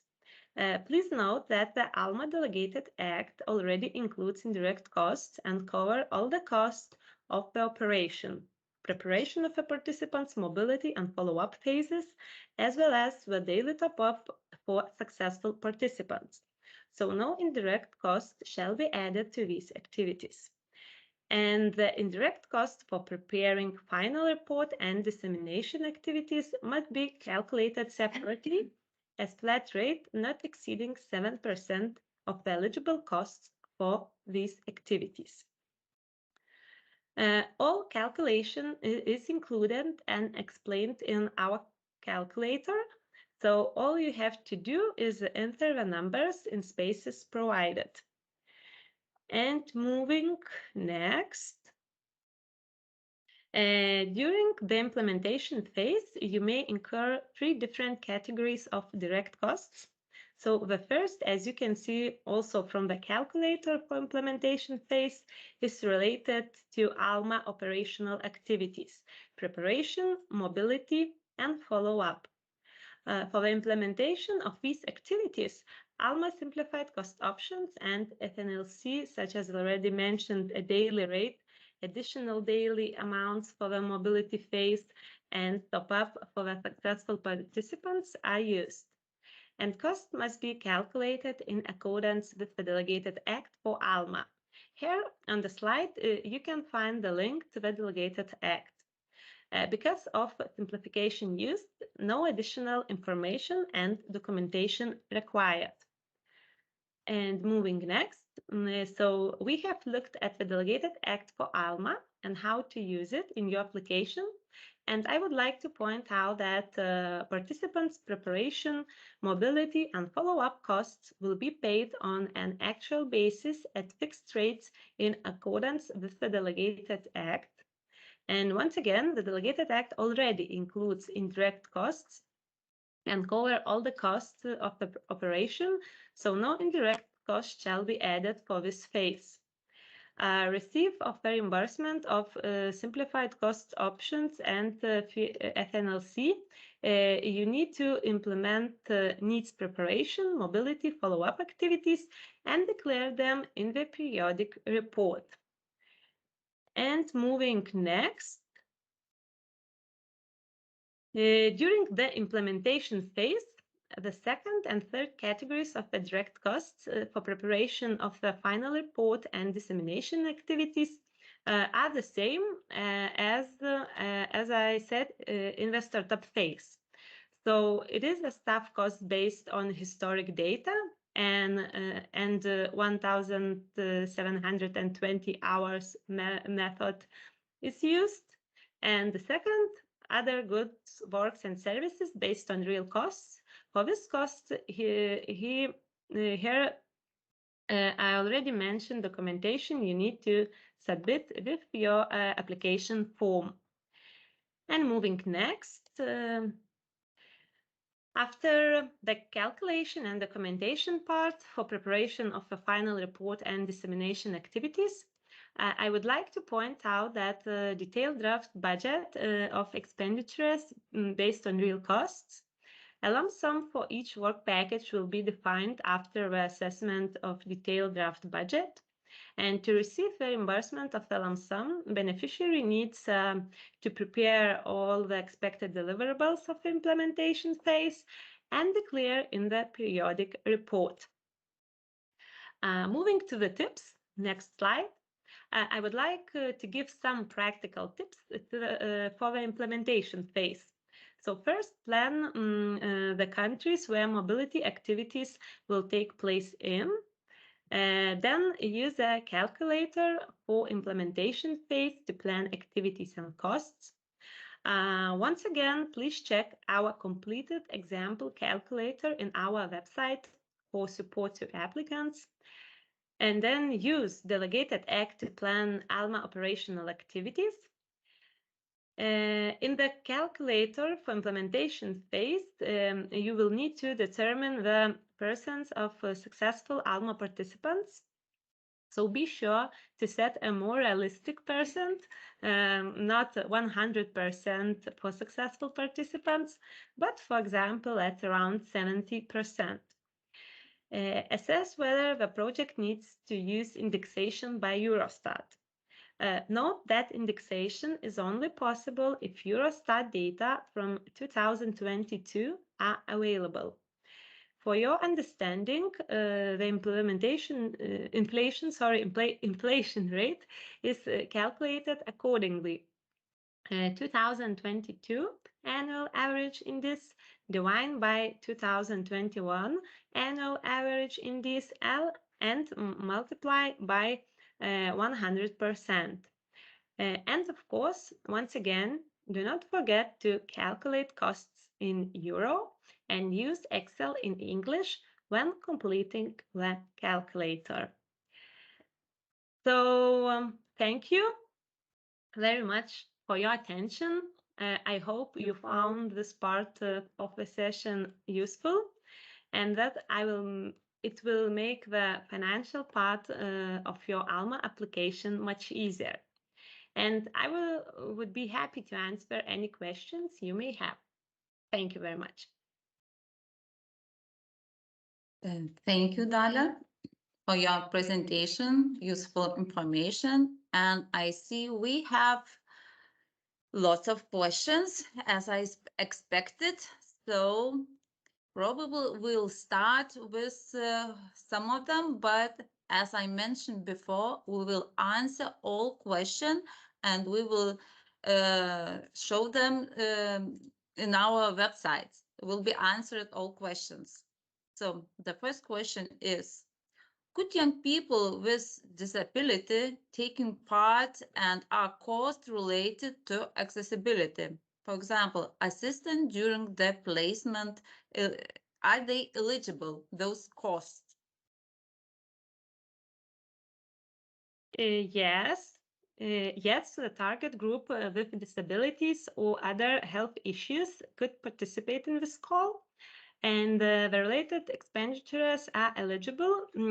Just need to remind you that staff costs related to the implementation phase, you need to use simplified cost options and FNLC, as I mentioned, because it's mandatory as stipulated in the Delegated Act for ALMA. Thank you, Darla. The next question is about budget calculator, which we prepared. So it's where it is written the number of participants as example for pre-mobility during and follow-ups, why the number of participants are different. It should not be the same number during all pre-phase of the projects.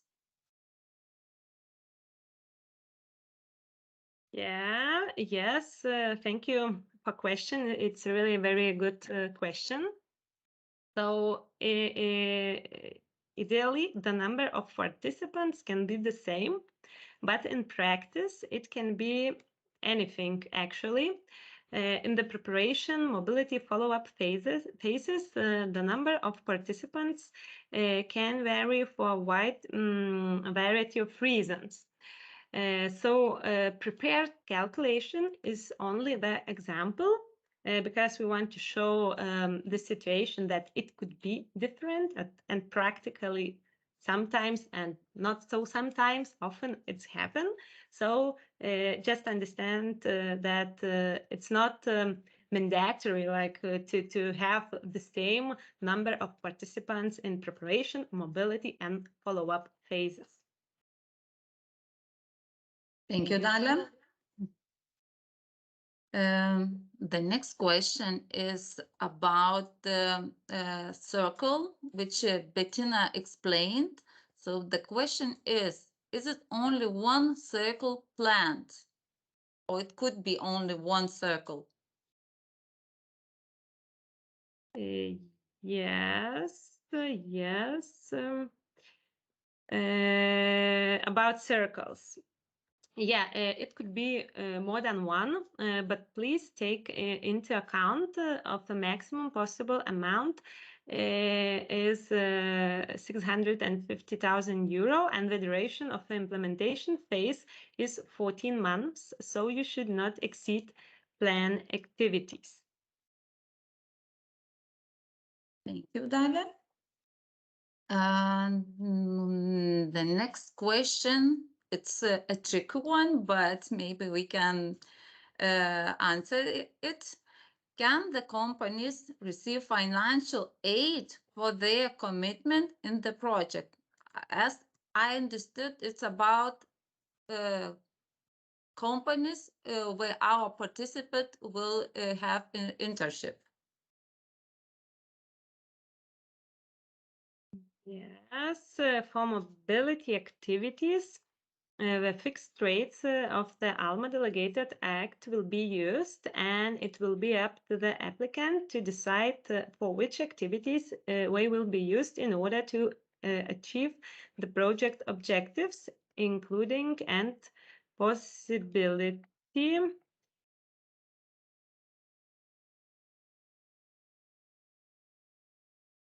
Okay. The next question is about the cost of organizational setup. Do costs for organizational setup include preparatory visits? Yes. The costs for the organizational setup, you can use the flat rate to 7% of a startup phase, visiting national or transnational partners. The next question is more about pre-finance advance, but my colleague will explain more, but maybe we can answer it. Will there be an advance payment to kickstart the project? What will be the percentage of lump sum? Then during the project, will there be down payment? So the first is yes. It will be advance payment up to 50% of the grant, and it depends of all financial assessments, risk assessment carried out before signing the grant agreement. In case of acceptable risk, the frequency and the amount of the foreseen pre-financing may be adjusted, and an additional pre-financing may be provided. So all those requirements will be defined in the grant agreement.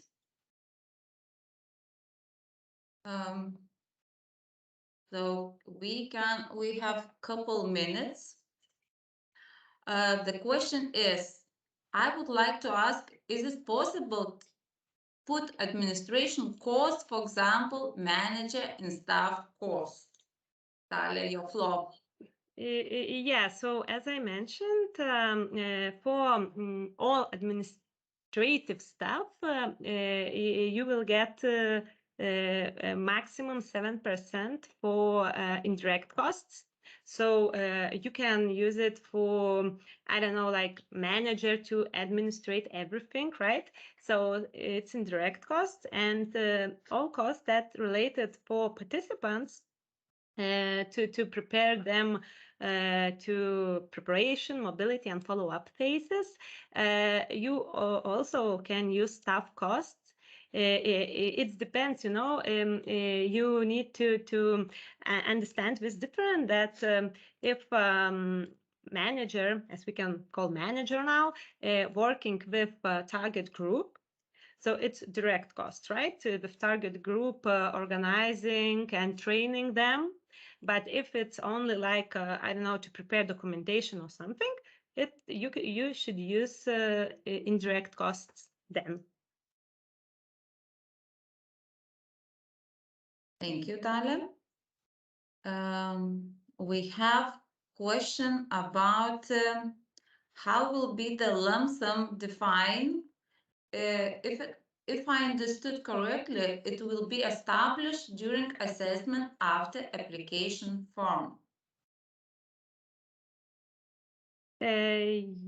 Yes, thank you for your question. Really, a really good question. And as I mentioned, with application form, you need to prepare that two calculator for startup phase and for implementation phase.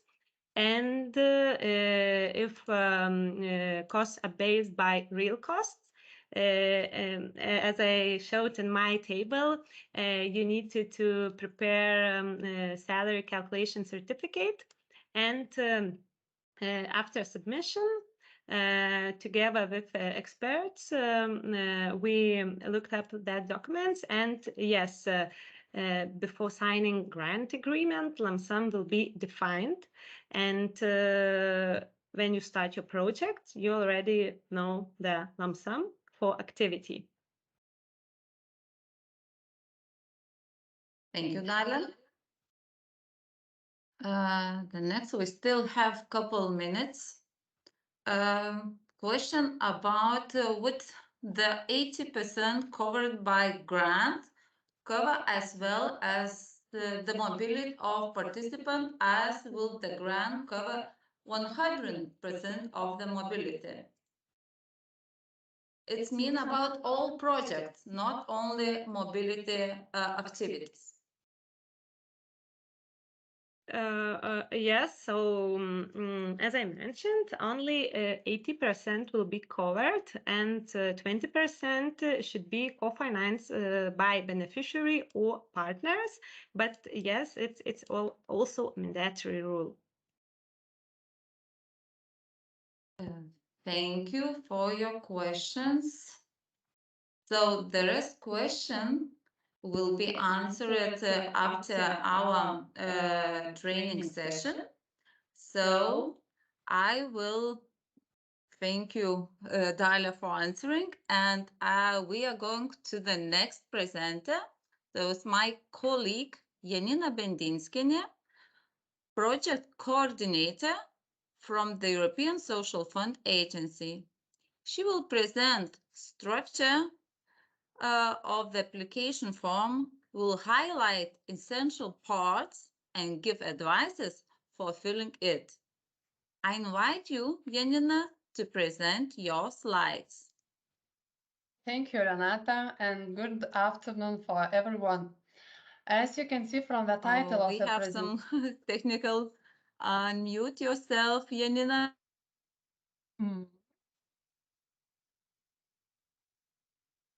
Can you hear me now? Yes. Okay. I can hear you. so it is good.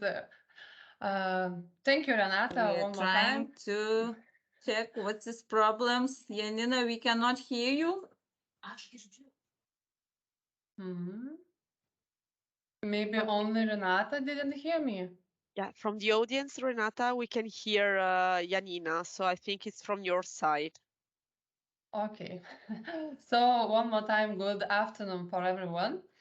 As you can see from the title of the presentation, I will talk about the application form. I think this will help you to get off a smoother start of completing and submitting your application. So let's get started. Next slide, please.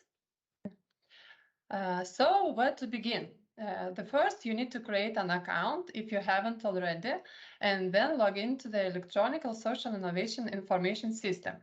For simplicity, I will use the abbreviation ESINIS below. So for creating an account, you must fill in the request for access form. Once you have filled it in, you will receive email with a link to access ESINIS. So please provide a correct email on the request for access form. If it is incorrect, you will not receive an email with the login link. Also, it is important to read the description of a procedure for data submission via ESINIS.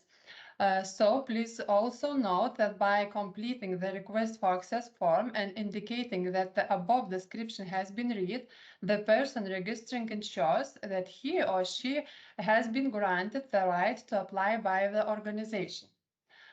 After logging into your ESINIS account, you will see 3 options: application, communication, and terms and conditions. Application part is for filling in the application, viewing its data, in other words, for everything what is related to the application. Communication part is for communication with the agency. Here you can ask questions and see the answers you have received. And finally, the terms and conditions part provides the my mentioned description of the procedure for data submission via ESINIS. Next slide, please. Another question is how to start filling in the application form. I think it is very simple. You should choose the application part in ESINIS from the 3 possible choices. Here you will find a button that allows you to start filling in the application form. Clicking on it will open a new window asking you to enter the title of your application. Don't worry if you need to change it in the process. You will be able to do this in the general information section of the application form under application title. So we have looked the start of filling in the application form. Now let's look at all parts of the application to give you a better understanding of application in the ESINIS. In this slide, you can see all parts of the application form. I can say that there are 13 in total. 2-way arrows in the scheme mean that you can move between parts in the application form as you wish. There is no mandatory order. I would also like to mention that if in the application form on the left side you only see white lines on the blue background, as shown in the right corner of the slide, click on them and then the full menu will appear for you. Next slide, please.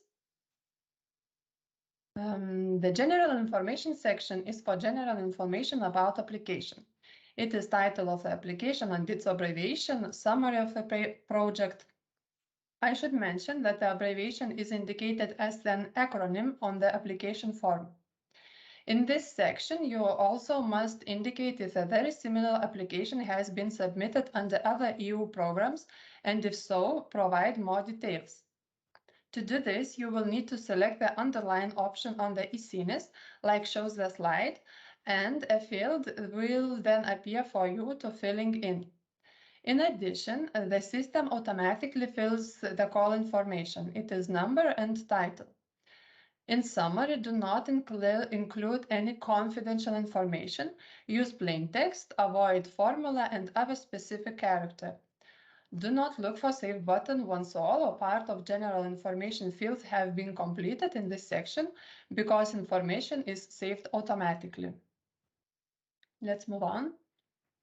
In participants section, the information of the applicant and partners, if already known, must be filled in. It is legal name, official legal form, legal status, address, and other information. A new card must be created for each participant. To do this, click on the Add New Participant button.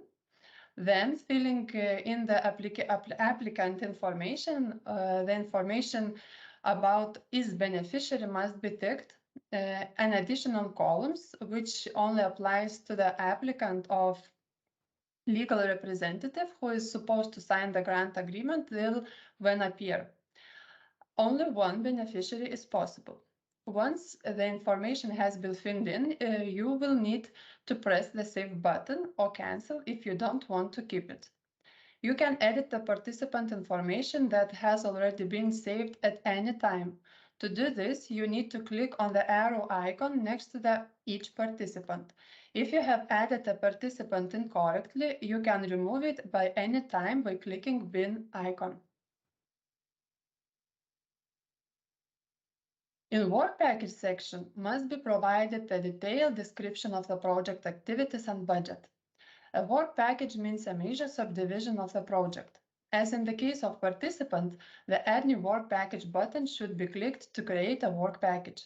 After clicking it, you will need to enter the name of the work package and enter the specific objectives to which the work package is linked. Once the information has been entered, you must save it by clicking the Save button. After saving the information, you will see the data as shown in the slide image. Given the terms of call conditions, we recommend that separate work packages are set up. The lump sums will be determined during the evaluation of the applications. This would mean that preparation of the final report and dissemination of experience and the best practices, which are foreseen in the implementation phase, are recommended to split into separate work packages. Next, please. After creating the work package, you will need to select Activities section and create as many activities as you are planning in the work package. To create an activity, click Add New Activity button and fill in all the requested information. Once the information has been entered, you must save it by clicking the Save button. Be specific and give a short name for each activity. Describe planned activities and their necessity. The description of the activity should make it clear what is planned, the duration, the number of target group, and etc. Please do not include cost description in this section. Show who will be responsible for the proper and timely implementation. One back, please, slide. Show who will be responsible for the proper and timely implementation of the activity. This may not necessarily be the applicant, but one of the partners, if it is agreed. The leader of the activity should be listed under participant column. Please note that only one participant can be assigned per activity in the participant column.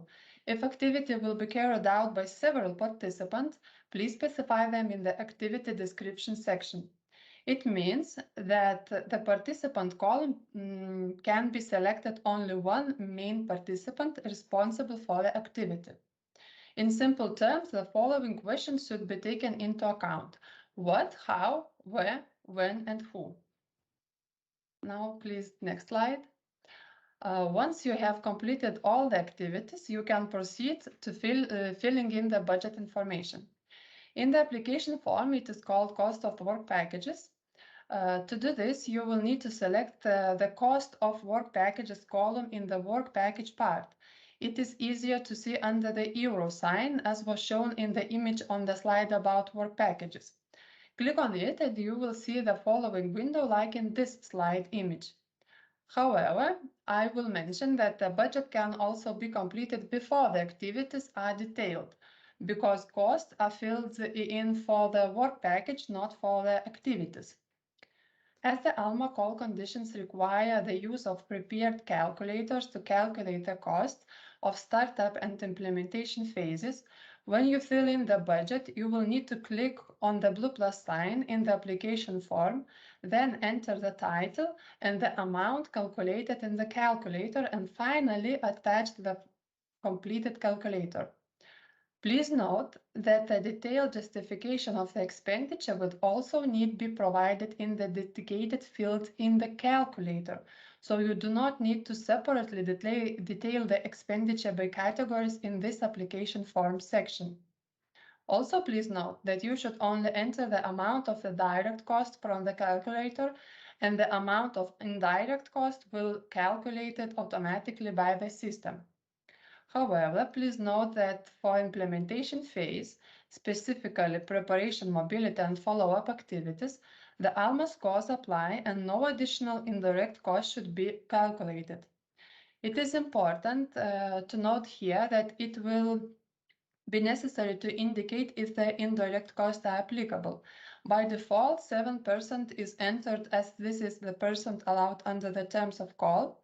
However, you can edit it if you wish and set it lower. The information entered in this section is saved automatically and you don't need to look for the Save button. Let's move on. Deliverables section must be completed with the information on the deliverables to be achieved. To add a deliverable, click Add Deliverable button and then select from the list. The list is generated by the call conditions. There is no option to add your own deliverables. It is important to assign the work package that will achieve the deliverable, provide a description, and indicate if it is public or not. A single deliverable can be assigned to several work packages. Once the information has been entered, you must save it by clicking the Save button. Next slide. In theory of change section, I think there is nothing specific about. You should use pencil or arrow icons to enter the information. The activity information is automatically filled in based on the information entered in the work package. After filling in each field, remember to save it with the Save button. And moving on to the next slide, I think the next part of the application is one of the easiest. Why? You will understand. Because timetable fills up automatically from the information previously entered. It summarizes information on the work package, activities, participants, costs, and time available for implementation. Another table about budget also fills in automatically. The only thing you will need to fill in here is the information about revenue. To do this, you need to select the appropriate option from the list. If a revenue is expected to be generated, then you will have to enter the amount of revenue and indicate during which work package implementation the revenue will be generated. The information in the budget section is also saved automatically. Moving on to award criteria section, in which information about award criteria has to be filled in. First, you need to indicate if you are applying for the award criteria. If you do not qualify for an award criteria, then simply move on to the next part of the application form. Once you have ticked that the award criteria are applicable, you will need to click on the Add New Award Criteria button and select the award criteria you want to apply from the list in the window, and then provide a description of your eligibility for the selected award criteria. And be sure to save the information using the Save button. Other criteria should be added in the same way, and each award criteria can be selected once. Move on. The relevance, quality, and impact sections are for such information. It is what is about project relevance, quality, impact must be filled in. When you open each section, you will see the elements it consists of. They are similar. Click on the arrow icon and enter the information. Be sure to save the information you have entered by clicking the Save button. If you don't want to save, then Cancel button will help. There is no set order, so you can fill the order you prefer. To clarify what information is needed for each part, please use the instructions from the PDF application form, which is available in the Support to Applicants section in the call documentation on agency website. On the end of slide, you will see the link.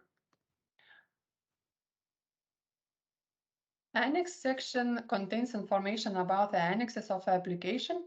Here you will see the documents uploaded in the work package cost section. Also, here you can add any other documents you need. This is easy to do. Just click Add New Document button, fill in the necessary information, attach the file, and press Add button. In addition, in this section, you will be able to download, edit the information, not in the attachment itself, but in the attachment card, or remove the attached file. Please note that all mandatory annexes specified in call conditions must be attached to the application. If you do not attach some, the system will give you an error and you will not be able to submit your application. Moving next. The review and submit part is for checking that all the required fields have been completed and for submitting the application. The validate button must be clicked for checking. If there are errors in the application, the system will list them and indicate the part of the application where the error was found.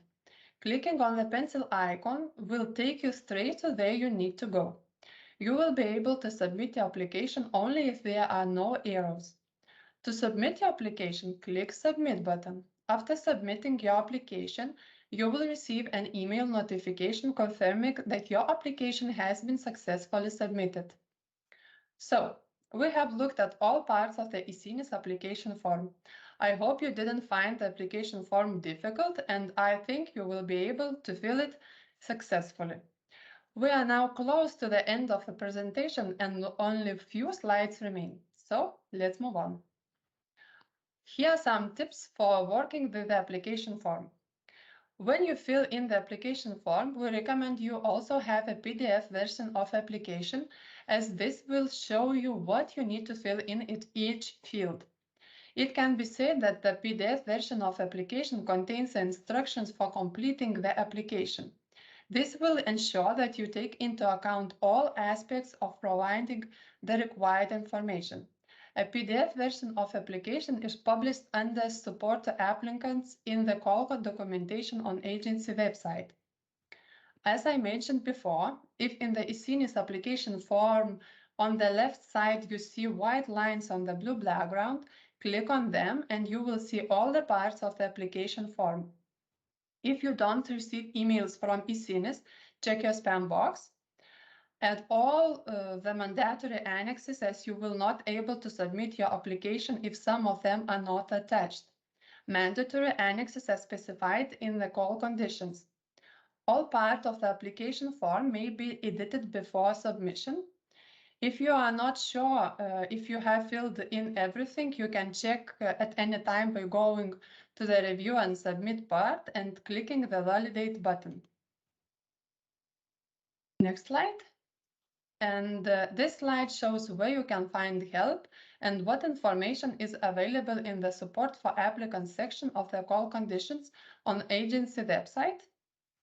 I recommend to watch, for example, video of filling in the application form or to look at questions session, and after our presentation we will put there all answers. So I hope the presentation didn't take too long and provided you with some knowledge on how to fill in the ESINIS application form. And thank you for your attention. Thank you, Elena.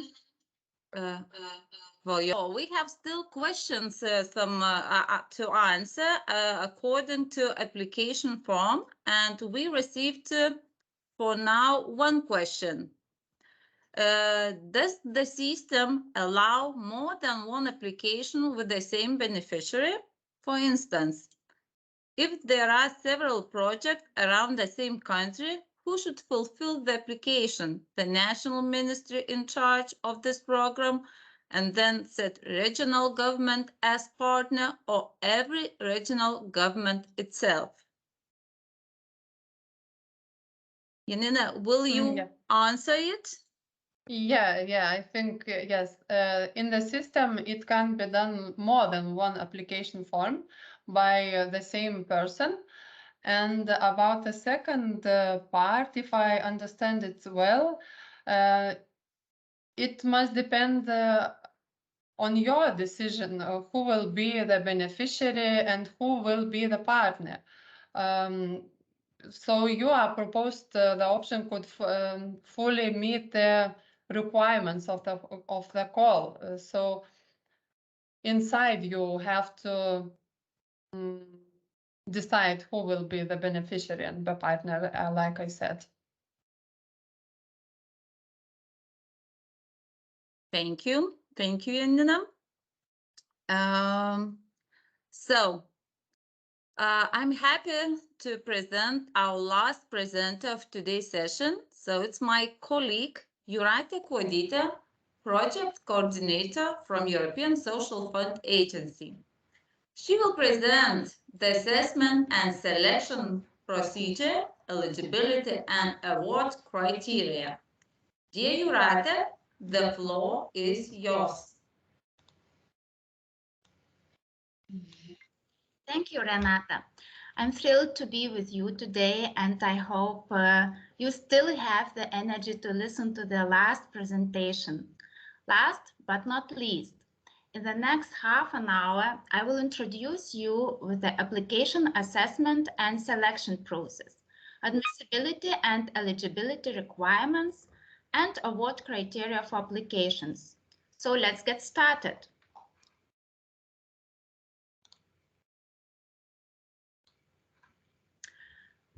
The assessment and selection of applications leading up to the signing of the grant agreement is a long and complex process, the main steps of which you can see in the slide. After submission of applications, the check of the admissibility and eligibility will be carried out. We have combined these two checks into a single stage. The applications found admissible and eligible will be assessed further against the award criteria defined in the call conditions. In other words, the next stage is an assessment of the quality of the application. It means the experts will assess the extent to which the applications meet the established award criteria. On the basis of this assessment, applications will be ranked and qualify for funding. The final decision on funding will be taken by the project selection committee in a selection panel. Once the funding decision is signed by the agency director, the grant agreement preparation process will start. Applicants will be asked to provide the documents needed to assess the applicant's financial capacity and other documents needed to prepare the grant agreement. It is expected to take about 6 months from the submission of the application to the signature of the grant agreement. Next slide, please. The admissibility of applications will be checked by the agency staff filling in a checklist form. In the checklist, there are 5 questions which have to be answered with yes or no. If at least one of the questions will be answered no, the application will be proposed for rejection and will not be forwarded for eligibility assessment. On this slide, you can see the criteria that must be met for an admissible application. Application, including annexes and supporting documents, must be submitted using the forms provided inside the e-Sinis. Applicants are encouraged to fill in the applications in English in order to speed up the assessment process. Next slide, please. Before submitting your application, please check that you have attached all mandatory documents. Failure to submit at least one of the mandatory annexes or supporting documents can result in rejection of the application. On the slide, you see a list of mandatory documents. It is necessary to submit the beneficiary's declaration, which is signed by the beneficiary's legal representative or his or her authorized representative. If the declaration is signed by an authorized person, a power of attorney is required. Partner declarations are mandatory annexes to the partner agreements. So if you are submitting with your application signed partner agreements, please check whether this mandatory annex is attached to the agreement. Applicants whose organizations are not validated by the Center Validation Service and don't have a participant identification code must provide the organization's registration certificate to prove organization's legal status and origin. In other words, if your organization has never participated in an EU program, it's likely that it is not validated, which makes the certificate mandatory. Next slide, please. The check of applications eligibility will be carried out by the agency's staff by completing a checklist. On the slide, you see all eligibility criteria listed. They are indicated in the call conditions. At this point, I would like to emphasize that the applicant must ensure that no other EU grant has been or will be awarded for the proposed project or any part of it. If at least one of the questions on the checklist will be answered no, the application will be proposed for rejection. Applicants of rejected applications will be informed about admissibility and eligibility check results with explained reasons for rejection and information on the complaints procedure. Next slide, please.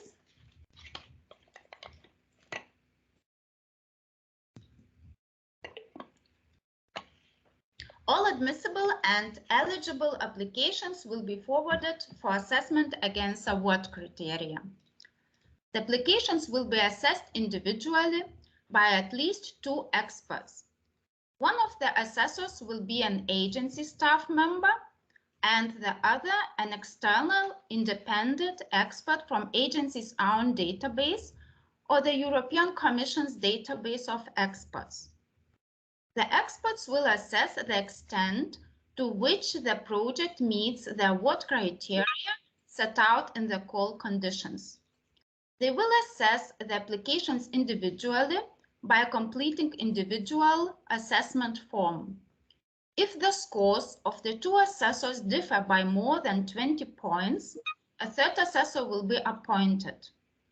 At the end of the individual assessment, one of the experts will carry out a consolidated assessment in which the expert will determine the application's final score for each criterion and for the whole application. The final scores will be the average of the scores of the 2 individual assessments. All assessed applications will be presented, discussed one by one in the Project Selection Committee panel.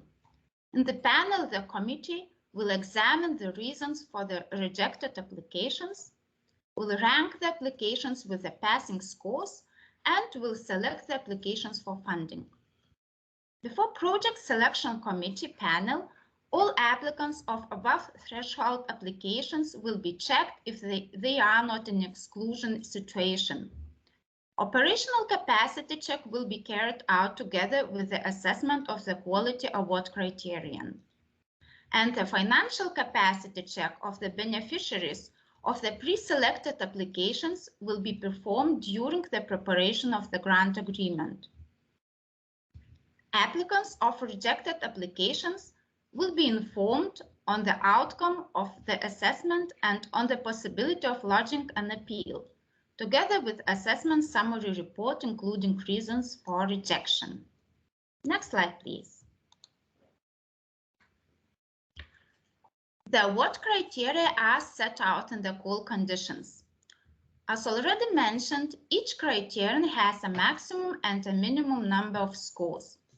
An exception is made for the last 3 award criteria, which apply only to this call. Those 3 criteria do not have thresholds.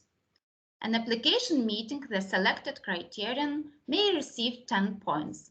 An application that does not meet the selected criterion will not receive any points, but will not be rejected for that reason. The maximum number of points that can be awarded to an application is 100. The overall threshold is 50 points. Therefore, if the application receives less than 50 points, it will be proposed for rejection. In addition, if an application does not achieve the minimum score for one of the criteria, it will be also proposed for rejection. Next slide, please. Let's analyze the award criteria. Each criterion consists of elements which will be considered while assessment of the applications. The experts will assess the extent to which the application fulfills each element of the criteria and will assign a general score to each criterion.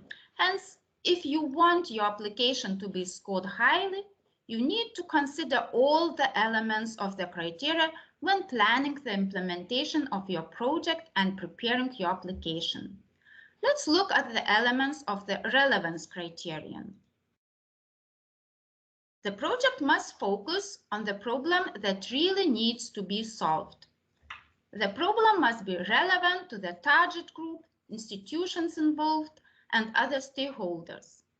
The need for the project must be justified and based on a sound, genuine, and adequate needs analysis supported by credible data. The objectives of the project must clearly address the specified needs. They must be smart, specific, measurable, achievable, relevant, and time-bound. The project must support general objectives of the call and the specific objectives of the ESF+. If the applicant or the partners have experience in the subject of the call or have already implemented projects related to youth, employment, mobility, etc., the application should explain how the project activities are complementary to the previous initiatives. The applicant should explain the added value of the project to the existing knowledge and experience of the organizations and persons involved. The experts will assess the extent to which the project provides a clear future use of the pilot results, which must be in line with the objective of the call, to learn from the pilot with a view of expanding of ALMA implementation under shared management under ESF+. The application should explain how the countries, regions of the participating institutions will benefit from participation in the project, and it should explain an added value of its results at local, regional, national, and EU level. I hope that you are still with me. So next slide, please. Okay, the maximum score for meeting the quality criterion is 30, which means that this criterion is given particular importance. Let's go to the elements of the criterion. The first group, project design and implementation. The project concept and methodology must be clear and logical.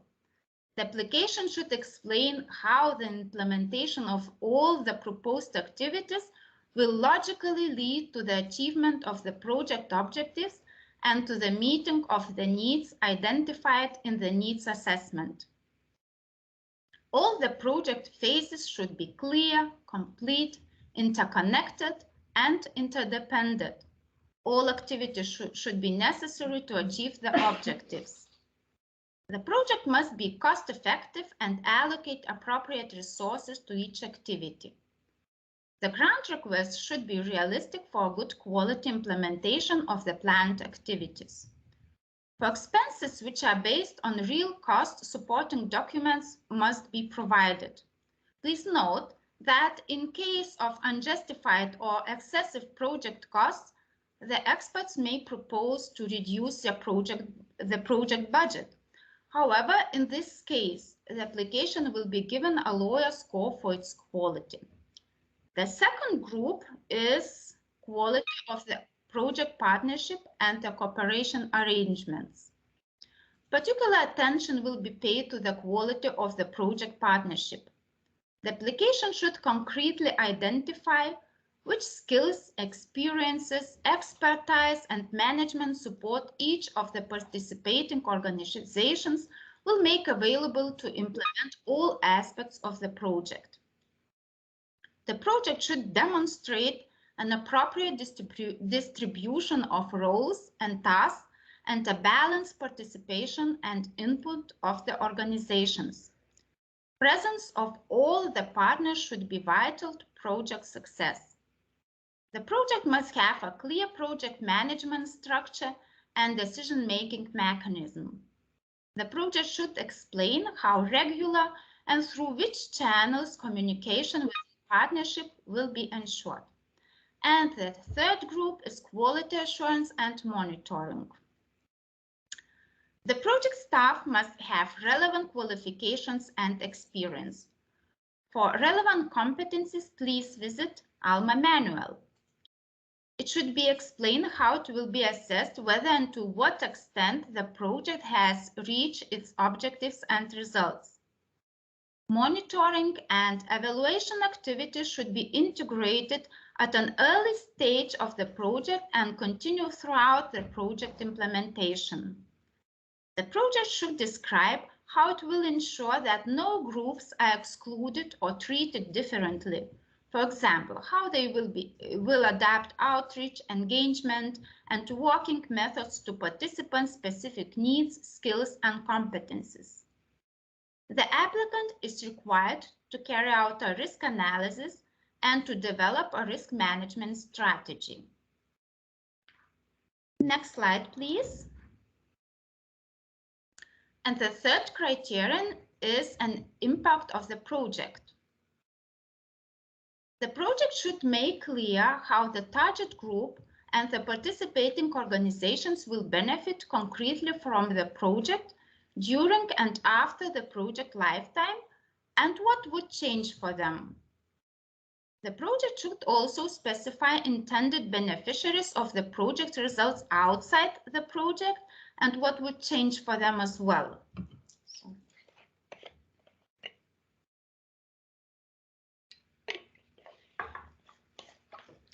The application has to explain how the expected outcomes and impact will be measured, what outcomes and impact indicators and methods of measurement will be applied.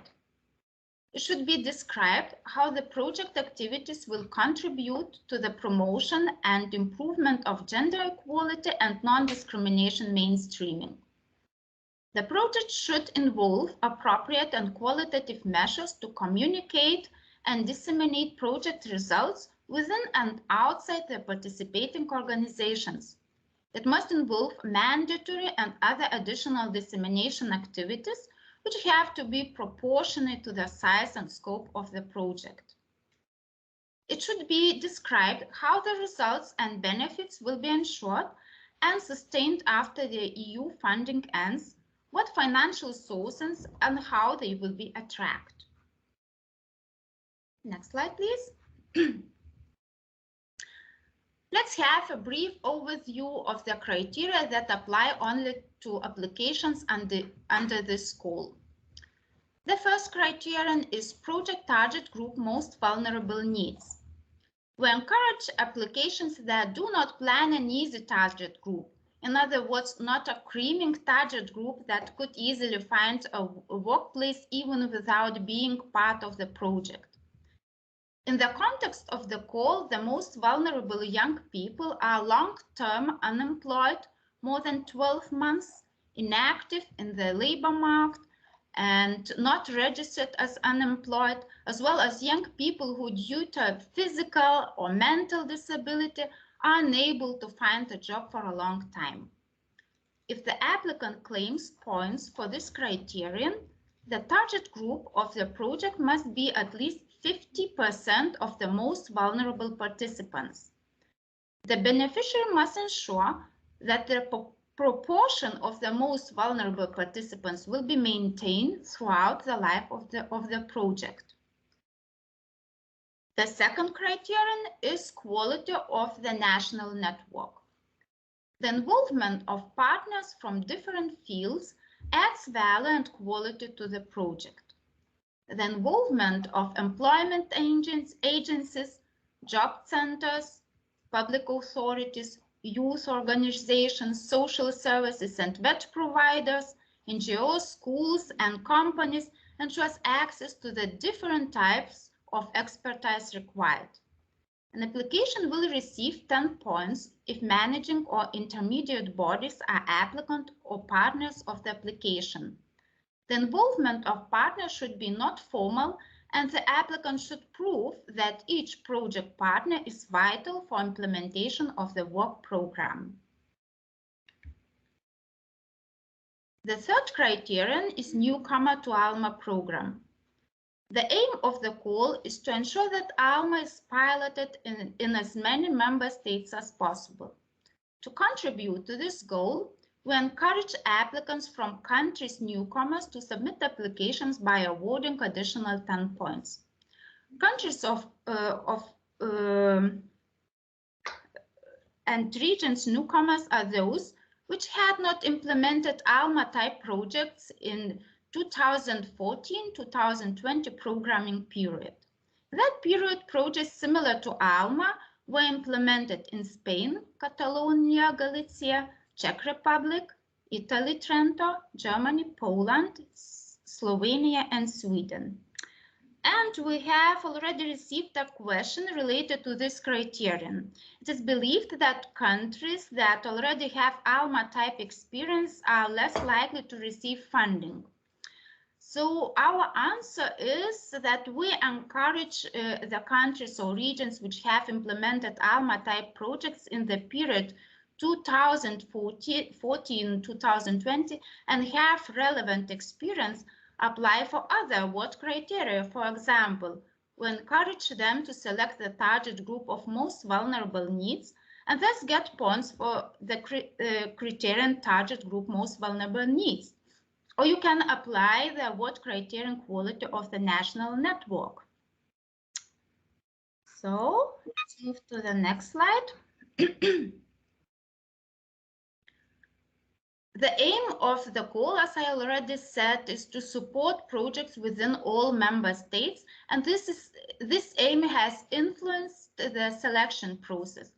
Thus, the application selection will be competitive, but will also involve geographical criteria. In the panel of the Project Selection Committee, project selection will be organized in several rounds. All above threshold applications will be grouped by the applicant country. In each round, the best top-ranked eligible project from each member state will be selected. Once the remaining money is insufficient to finance one top-ranked project from each member state in the round, grants will be awarded to the top-ranked applications regardless of the country of origin. Not funded applications will be put on the reserve list or will be rejected. Let's move to the next slide. So, dear colleagues, I'm almost at the end of my presentation, but before finishing it, I would like to introduce you very briefly to the project financing and reporting procedure. The project financing conditions will be defined in the grant agreement, which will be mono-beneficiary grant agreement, which means that the agreement will be signed only with the beneficiary, not partners, and the beneficiary will be responsible to the agency for the overall project implementation and management. The grant will be paid to the beneficiary and it will bear full financial and legal responsibility towards the agency. The general terms of the grant agreement you can find as an annex to the call conditions. Funding will be disbursed in the following order. 2 pre-financing installments and the final payment are planned. The first initial pre-financing payment of up to 50% of the grant. The second pre-financing payment of up to 30% of the grant. And the final payment after approval of the final report. The amount and frequency of pre-financing payments will depend on the beneficiary's financial capacity, which will be assessed during the grant agreement preparation on the basis of documents provided by the beneficiary. During the project implementation, the beneficiary will have to report regularly. It means to provide continuous reporting to the agency on the progress of the project using portal reporting tool.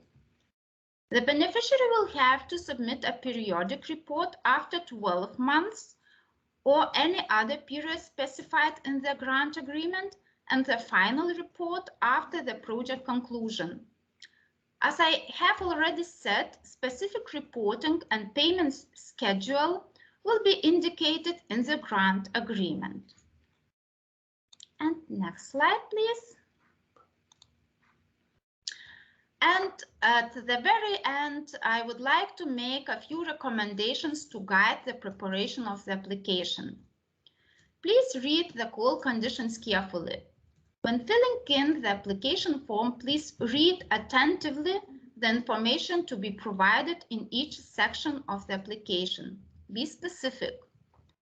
The applicant is not required to have written partnership agreements.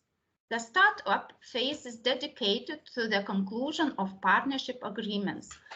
However, we strongly recommend that at least the national partners are identified at the application preparation stage, and that the division of roles and responsibilities is discussed with their representatives. The more homework you do before submitting your application, the more successful your project will be.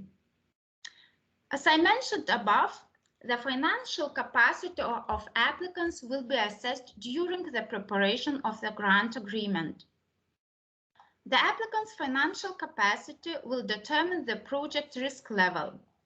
If a medium or high risk level will be identified, risk mitigation measures will be applied. For example, splitting of pre-financial payments, pre-financing guarantees, and etc. Therefore, the applicant should have a strong financial capacity. We recommend that application is submitted either by a financially capable applicant or by public body, because the verification of financial capacity is not applied to the public entities. Last but not least, do not miss the 5 p.m. of March 15. If you are even 1 second late, you will no longer be able to submit your application. Next slide, please. We have developed tools and supporting materials to help the applicants prepare and submit the application. Templates for mandatory annexes, calculators, an example of a filled-in application form you can find on the agency's website in the section Support to Applicants. Practical information on ALMA initiative you can find on the European Social Fund Plus website section. Find out more about ALMA program. All questions and answers are made public on the agency's website section Frequently Asked Questions. So if you have any question, please check here first to see if your question has already been answered. So dear colleagues, thank you for your patience and attention. I hope that the information you've heard will be useful in preparing your application.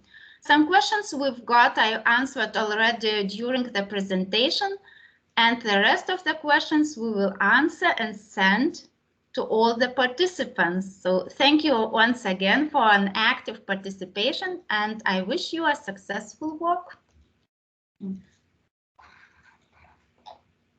Thank you, Rita,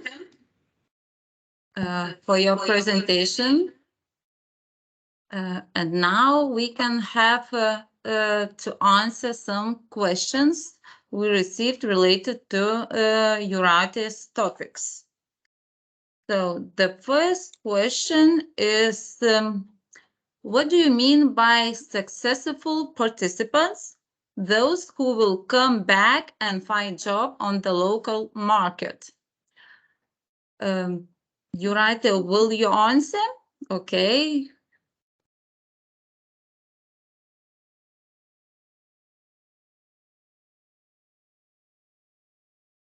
Turn on. Yes, exactly. Those participants who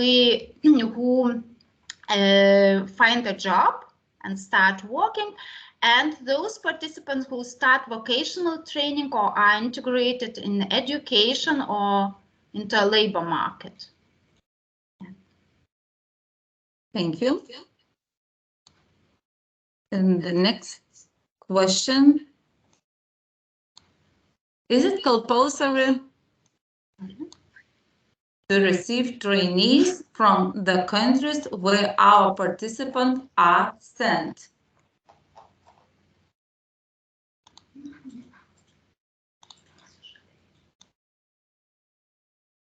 Jūrate, your floor? Or maybe I can answer, no problem. So, no, it is not. The terms of the call condition do not stipulate that sending organization should accept participants from another country where participants are going, but we highly recommend it.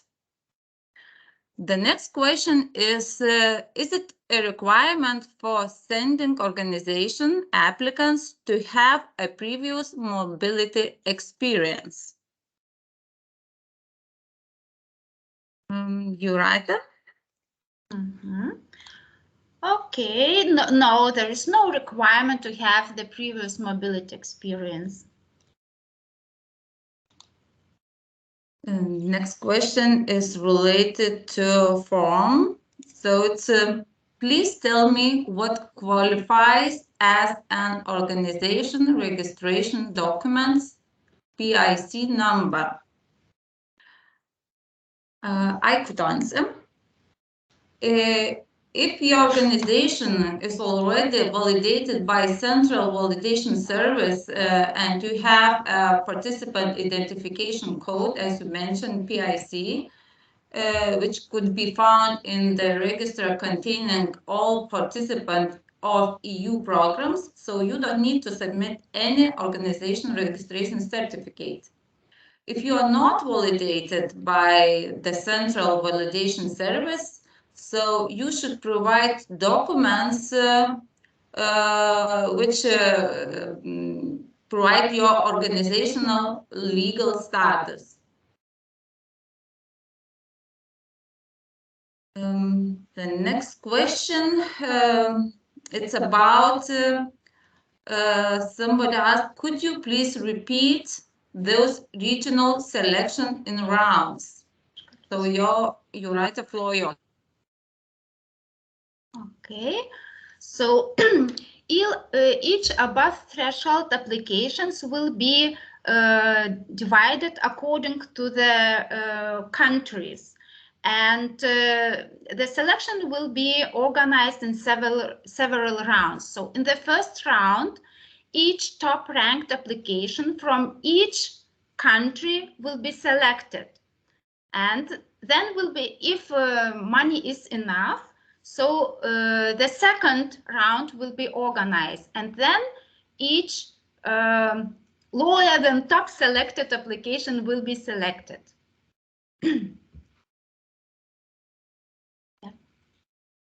Thank you, Jūrate. So maybe all other question is not directly related to Jūrate's topic, so we'll answer them later, and we'll send you all answers to your emails. So thanks to all today's presenters for the overview of key takeaways of the call. Thanks to all of participants for your time for our formation session, and thank you for technical support team. But before leaving, I would like kindly to remind you to fill in evaluation forms. Please find the link in the chat box. Please note that by answering questions 10, 12 in the evaluation form, you will provide information about your organization that will help you in your search for transnational partners in the ALMA call. Information on how to find partners will be published in our website. And now finally, we'd like to use this opportunity to take the family photo. Please open cameras and put your brightest smile.